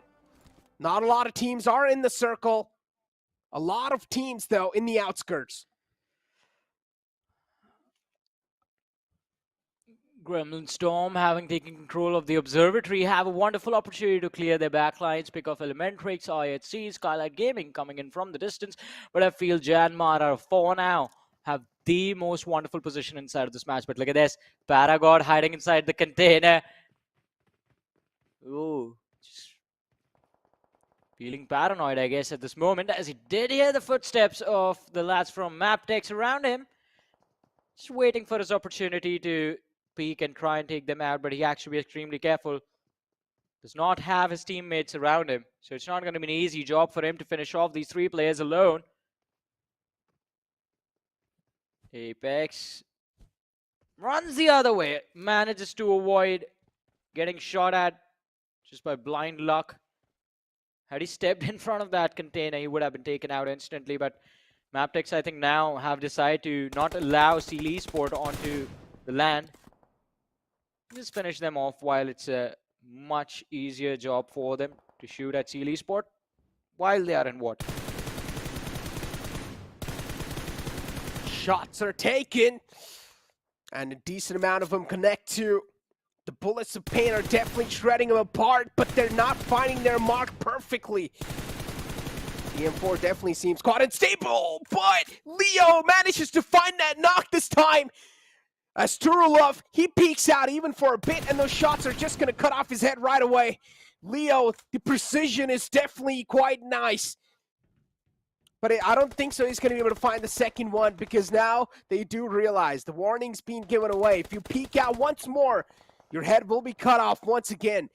And right now, the players of MABETEX Esports righteously have the better spot in that fight, so you do not want to challenge a team that has a better spot, that has the high ground against you. And look at the players of Stalwart Esports. Now they're just going to peek out. Nade's being tossed in. Delta catches a bit of that nade, but not enough. Still almost on full HP. Delta's just waiting for the players of godlike Stalwart to overstep themselves, and that might just happen soon. And another nade's being tossed in, but not exactly on the mark. Same thing from the side of DRS. Godlike Stalwart The threat's quite close. The Molotov placed perfectly. But Scry's not going to catch any sort of fire. But playing this sort of a low ground situation, I'm not sure if this is a good idea or not. Getting back on top should be a little difficult. But it's still quite early. It's not too late inside the game, so they can try and make their way back inside from the backside of DRS. Before that, they'll need to try and eliminate the existence of DRS, and it's going to be next to impossible to do so. That timing on the nade, the damage, the heal coming in right in the nick of time, everything so perfectly done over there. DRS, I mean, the nades were perfect, but the timing on that first nade, quite lucky, the players of godlike Stalwart. But let's see, CL Esports on our screen. Zeke and Lucifer still here, hiding inside this warehouse, and finally the zone is going to abandon them completely. So being forced to take a fight against the players of MABETEX. And let's not forget the players of DE who are still right next to them. DRZ, Rare on the other side, destroyed by a nade from Raw Esport, actually. Raw Official was where the nade came from. Man. Yeah, I just thought he got naded by his own teammate, but then he was the last player surviving, so had to look at the logo right there. The Reds look quite similar. Yeah, they do. But speak of that, and now Seal. They are knocking on the doors of MABETEX Esports, and they've already opened the door as well. Utility is being tossed from their side. Don't know what was that underhand Molly doing, though. Wanted to maybe toss it right on the other side of that compound wall, but was not able to successfully do so. Seal, they're successfully, of course, able to just breach inside. MABETEX, they're crumbling down one after the other. They're getting dismantled. As Seal, the march continues for them, and Baron is going to be the only man alive. Last player surviving for the team, and it is going to be quite a difficult situation for him to survive from the Rare. CL Esports closing in front of him are Jay and Mara. Towards his right are going to be the players of DE. Baron, nowhere left to go. And I think he's just waiting for his inevitable demise, but Zeke is going to run in, not aware of the opposition, hiding in the room right next door. And it is going to be an easy finish for Baron. Plus, he gets the upgrade of the weapon that Zeke has. Lucifer, he better be prepared for this. Now, a 1v1 between the two players. Deadeye guys, all the four players, but don't have the positional advantage. John Mara, they have a big chance to try and hold them off at bay here. John Mara can hold off two teams at the same time. Seal and Deadeye's guys. MABETEX Esports' Baron is taken down way too low, so Lucifer should not struggle in cutting his HP off. On the other hand, Gunner spotting out the player of DRS. Gante has no clue where the shots are coming from. The suppressor is going to play perfectly in his favor. And the shots were taking way too long range as well. So yeah, makes a lot of sense. Has no clue where the shots are coming from at the same time. Nate Barach raining inside the house as Lucifer charges on. And Lucifer should put a full stop, but no, somehow he messes it up once. What was that? He moved outside the bathroom, chucked the nade in the bathroom. Lucifer got trapped in there. And that was it. What?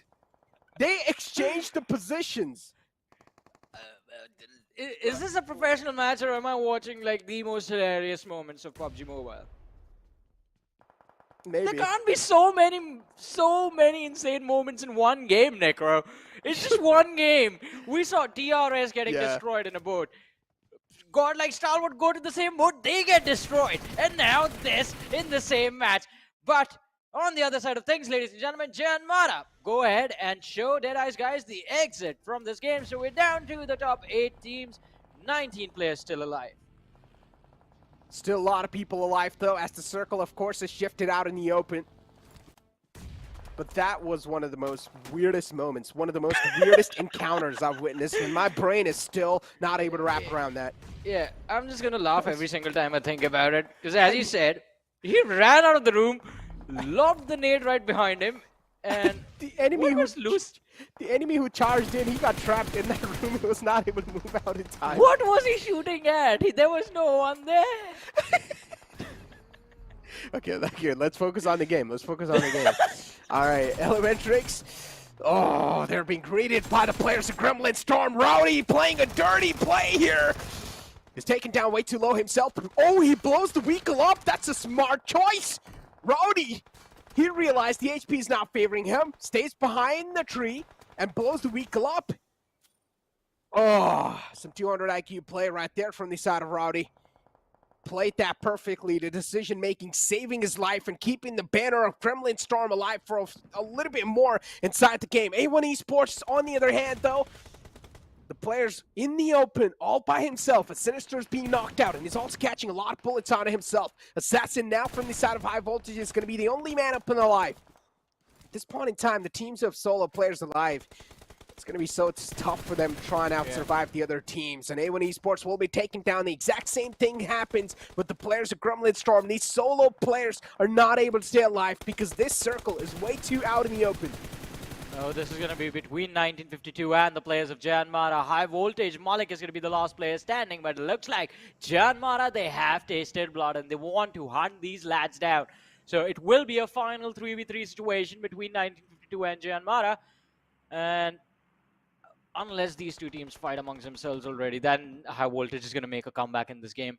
Let's see top 3 teams remaining. 8 players still alive. Snipe, he's trying to close in on the last known location of Malik. So you can go for a few nades on that particular spot, try and see if we can finish off the individuals. Praveen taking a few more shots from Snipe YT. No fear. All right, has gotten himself in a position from where lobbing utility towards 1952 also won't be a lot of trouble for him. High Voltage right now, though, is currently the main target for Snipe. And even 1952, they're getting picked off by Vadu. All he needs to do is just connect that spam, and so far he's able to find at least 1 or 2 bullets being connected. 1952, they have quite a big spread within themselves. And if the player who's spread out, the player who's on the flank, if he strikes in and even finds 1 knockout, that's going to be such a big glimmer of hope for the players of 1952 inside this game to try and make a potential comeback in a better spot. Dante compromised, instantly shut down. The Weakle play was definitely not too good. As the Weakle kept on moving in the front, he just jumped outside a moving vehicle. Forgot to stop it completely, so had no cover in the end, was completely exposed out in the open. And Dante got taken down. Giant Mara, the team which has the most amount of men alive in these final moments, and it's the top 3 teams alive. 3 teams fighting for the supremacy, from which 1952 is one of them. High Voltage is the biggest threat and a big thorn in the way of Giant Mara to try and secure this chicken dinner. But if that solo player strikes and surprises the players of Giant Mara, this can be a complete different outcome. But I love the way Giant Mara are playing. No Fear's eyes are just pinned on that solo player of 1952. Oh, let's see. It's going to be quite intense between the lads. Oh! The name says Pew Pew, and Pew Pew, he goes on the players of Janmara, one after the other. 1952 Spoiled. getting 2 important picks. Snipe YT and No Fear down on their knees. Ed3 is going to go for the last one, as well as Wadu is trying to fight from behind the smokes, and Pew Pew is going to be taken out. It's down to a 1v1 between the 2 players of Janmara and 1952, and that just hands the entire advantage of the game into the hands of High Voltage. Malik and Praveen, they have the numbers. They can win this game, but Wadu, he gets the opportunity to go for a revive. And he will probably do so as well. Going for the revive is probably the best thing they can do, because they were the only team who had the man advantage, and they get the fallen player back up.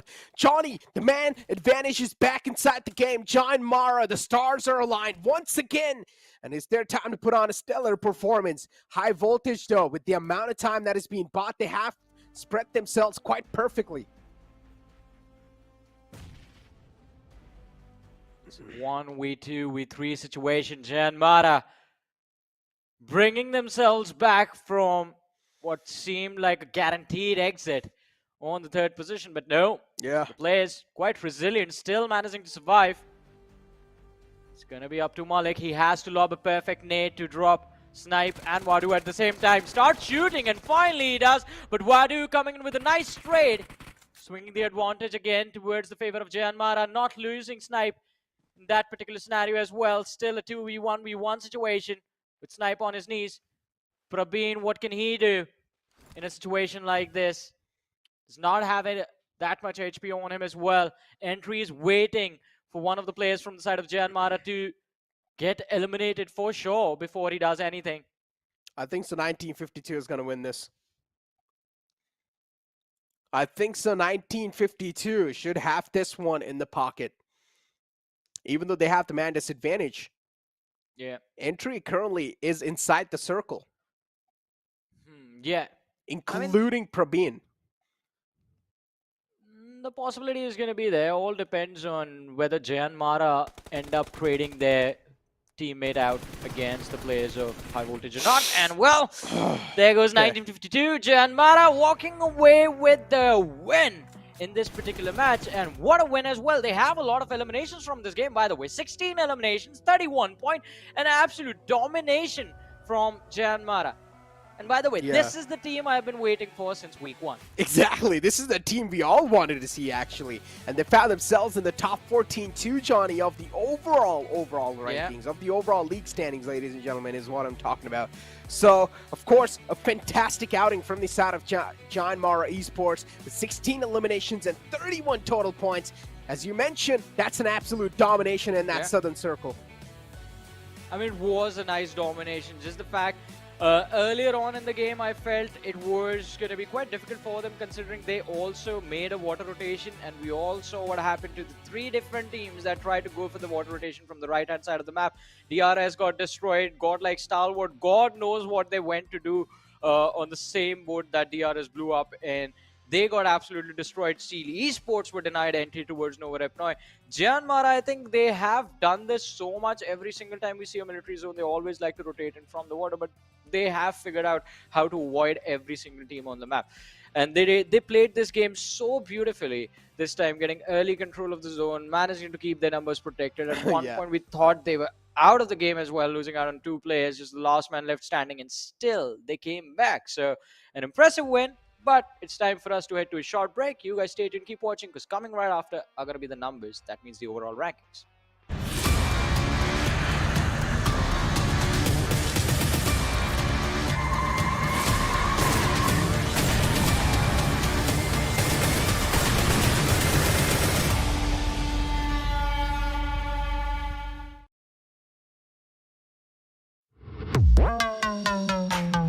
I'm the real, real deal. I'm the real, real deal. Ignition, it's a bang. You know my name. I'll be your everything. I'll be your hot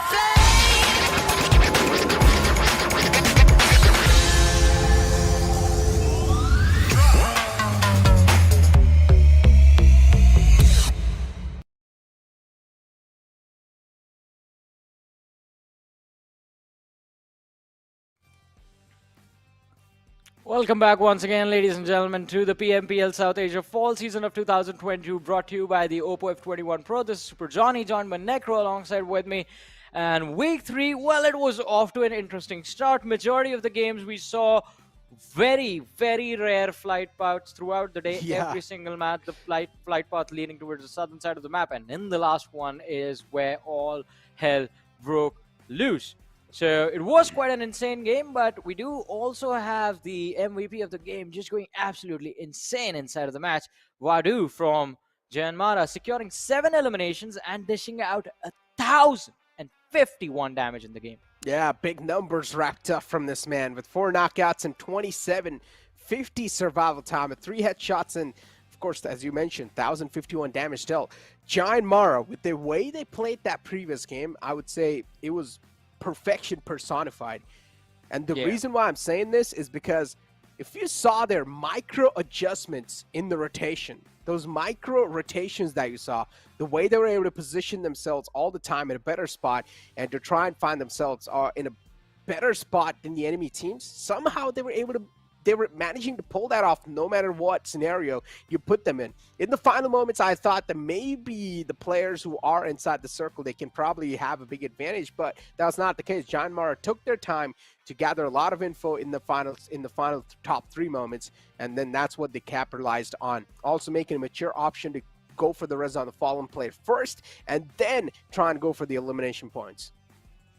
Well, let's see where the team is going to be at the end of the day, because this week is just getting started, and it's going to be quite important to, well, secure a lot of points from this match. Janmara, we do have 3 players making it to the player focus list. Elementary Express is also doing a pretty phenomenal job in this game.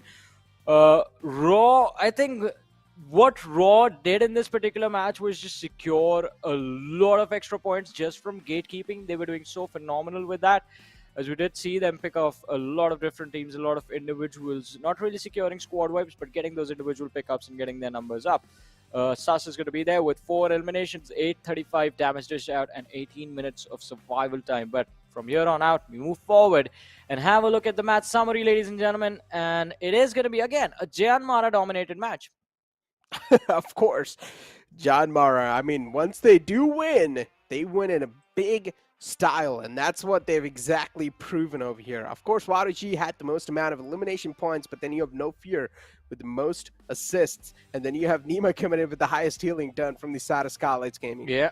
Skylightz Gaming, though, again, I mean, today we haven't really seen that good of showing from their side, but I would still say, in general, with the way Skylightz Gaming are playing, or with the way they like to play in general, they're staying under the radar most of the time and try and wrap up those placement points more compared to the elimination points. So I think there are 4 teams that we can bandwagon together, right? You have IHC, you have Godlike Stalwart, you have Skylightz Gaming, you have High Voltage, and you have DRS. So there are 5 teams that you can bandwagon together.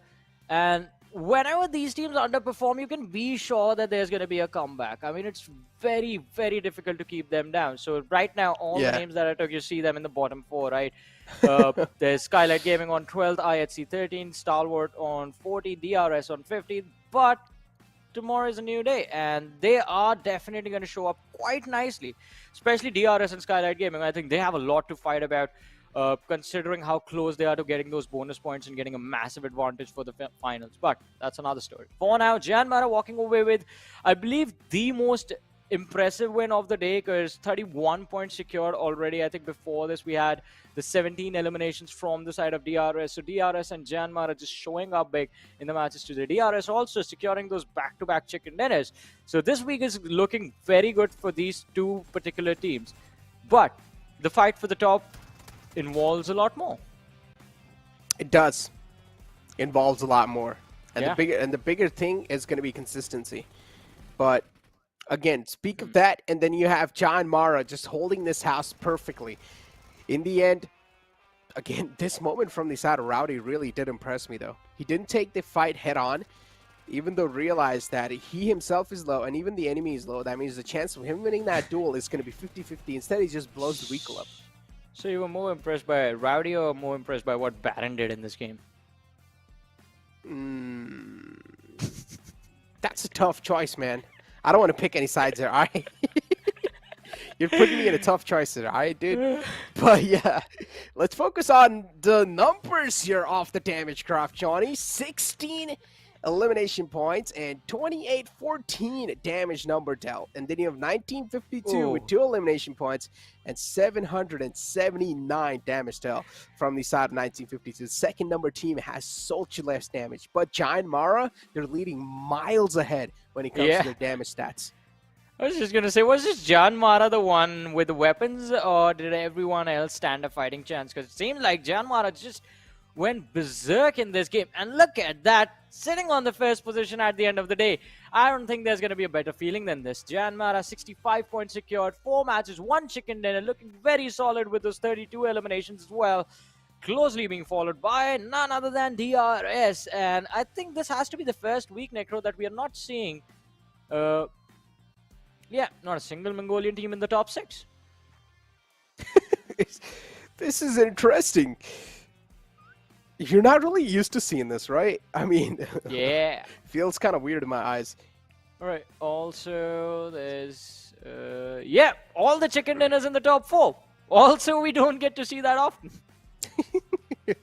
I guess well-deserved, you can say. Yes. I'm really happy to see a team like Gremlin Storm as well, somewhere in that top 4, and that's really well-deserving too. Hopefully, this sort of a momentum keeps on shifted over even on the day 2. WIZZES Club on the 11th spot, Skylightz Gaming, T2K, Godlike Stalwart, even team like Deadeye's guys, MABETEX Esports, and even Godlike Stalwart themselves. I mean, these names are some big names. I didn't take T2K right there. You see that? Yeah. There's a reason why. And week 2, things are quite grim. I don't know if I trust him anymore. I agree with you. I mean, T2K week number 2 was something that no one expected, because week 1 they looked quite phenomenal. Week 1 we saw what we expected. We knew, it felt like we knew what the players of T2K were going to do. It felt like we knew them. We were very close. But then week 2 we felt betrayed. I mean, all of a sudden you see this team dropping from being inside of the top 4 to smack in the bottom 4. Oh boy, that was a surprise no one was prepared for. But it is also T2K, Necro. I think if Jane, the moment the man comes online, has enough firepower all in himself to get a lot of those elimination numbers up, and I think that is what T2K need to do. Their natural playstyle is to just fight, fight, fight. The name says train to kill. But it is going to be important for them to start fighting as well. That is something that we are seeing them lack.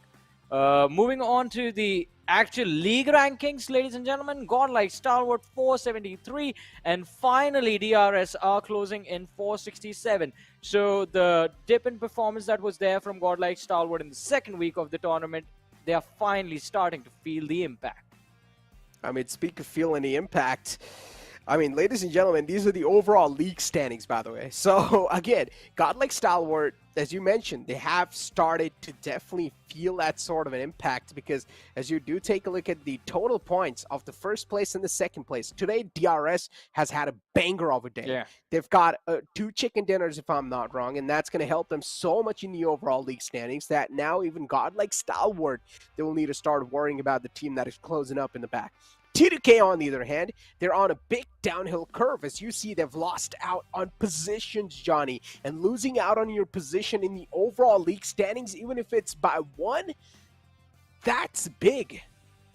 Yeah, it is going to be massive. And luckily, just have to say, there's opportunity to make a comeback, right?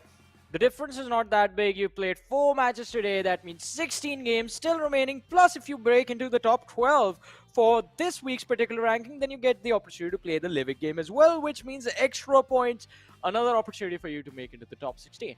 So, hope is going to be there, but hope is a dangerous thing. Oh, man, I see, huh? You're stealing Ocean's words. Yes. I mean, is hope really a dangerous thing, though? Isn't hope the main thing for humans?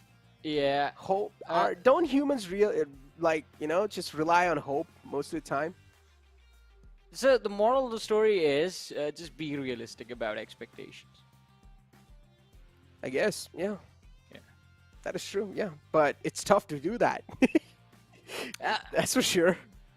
I think, all right, so that is where the concept of resets come in. And I think DRS, since we are seeing their stats, are a perfect example of it as well. The starts to the previous 2 weeks have not been great for them. They were always off to a slow start. Day number 1 not really working out for them. But we would see them recover. Every single day it feels like DRS, they reset quite nicely. They reassess their situation and play exactly how they need to. Today was a great day. Today, it was a fresh start for this particular week. DRS, they have nothing to worry about. They are already quite clearly headed towards the finals. And it's not just they are headed towards the finals willy-nilly. They have been putting up very good numbers on the board along the way as well. So doing a pretty phenomenal job. They had full freedom to be as aggressive as they wanted in the matches today. And we just saw them go berserk because of that. The amount of freedom these players get when they don't have to worry about their survival is just going to make them play like absolute monsters. But talking about monsters, we do have the elimination leaders on our screens. Nirzet, 81 eliminations, followed by his own teammate Doc on the second, and then we have Assassin from the side of High Voltage with 67. I didn't even realize Assassin was closing in. Top is fourth now, by the way. He was first at one point. Dude, the funny part is, he only, I mean, Nirzet only has 14,038 damage dealt. On the other hand, Doc has 16,049. Almost 1,000 damage difference. Yeah, And that's I mean, big. That's big, but teamwork, right? Yeah, teamwork makes the dream work. Finally, I said it right. Last time I said it, dream work makes the teamwork, and I was like, well. Oh boy. But let's look at the daily winners. We did have the first game going into the hands of Raw Official, then 2 games back to back being won by the players of DRS. Miramar, we had Gremlin Storm walking away with the win with 8 eliminations, picking off the players of Seal Esports in an unfavorable situation. But in the end, the madness that ensued in the last Erangel of the day was finally tamed by the players of Myanmar Esports. Quite a phenomenal win, because I don't know, in a situation like this final game, it would have been very difficult to read exactly what is going on. Yeah. I mean, speak of being able to read things right now, I mean, one thing I can read for sure is that there's a big chance Week 3 is probably going to be dominated by the players of DRS, and maybe we will probably see them on the first spot. Anything can happen. Or maybe tomorrow, Godlike Stalwart will show their true godly form and just take it away. Or maybe DE Warriors will shut them down all the time. I'm waiting for High Voltage to show up. High Voltage, in the last 2 weeks, yeah, they have been consistent. Yeah, they are sitting on the first position of the bonus point ranking, but they have yet to secure those 20 points for actually finishing first in a week. And if they manage to do that in this particular week, I think their head start for the finals is already going to be secured.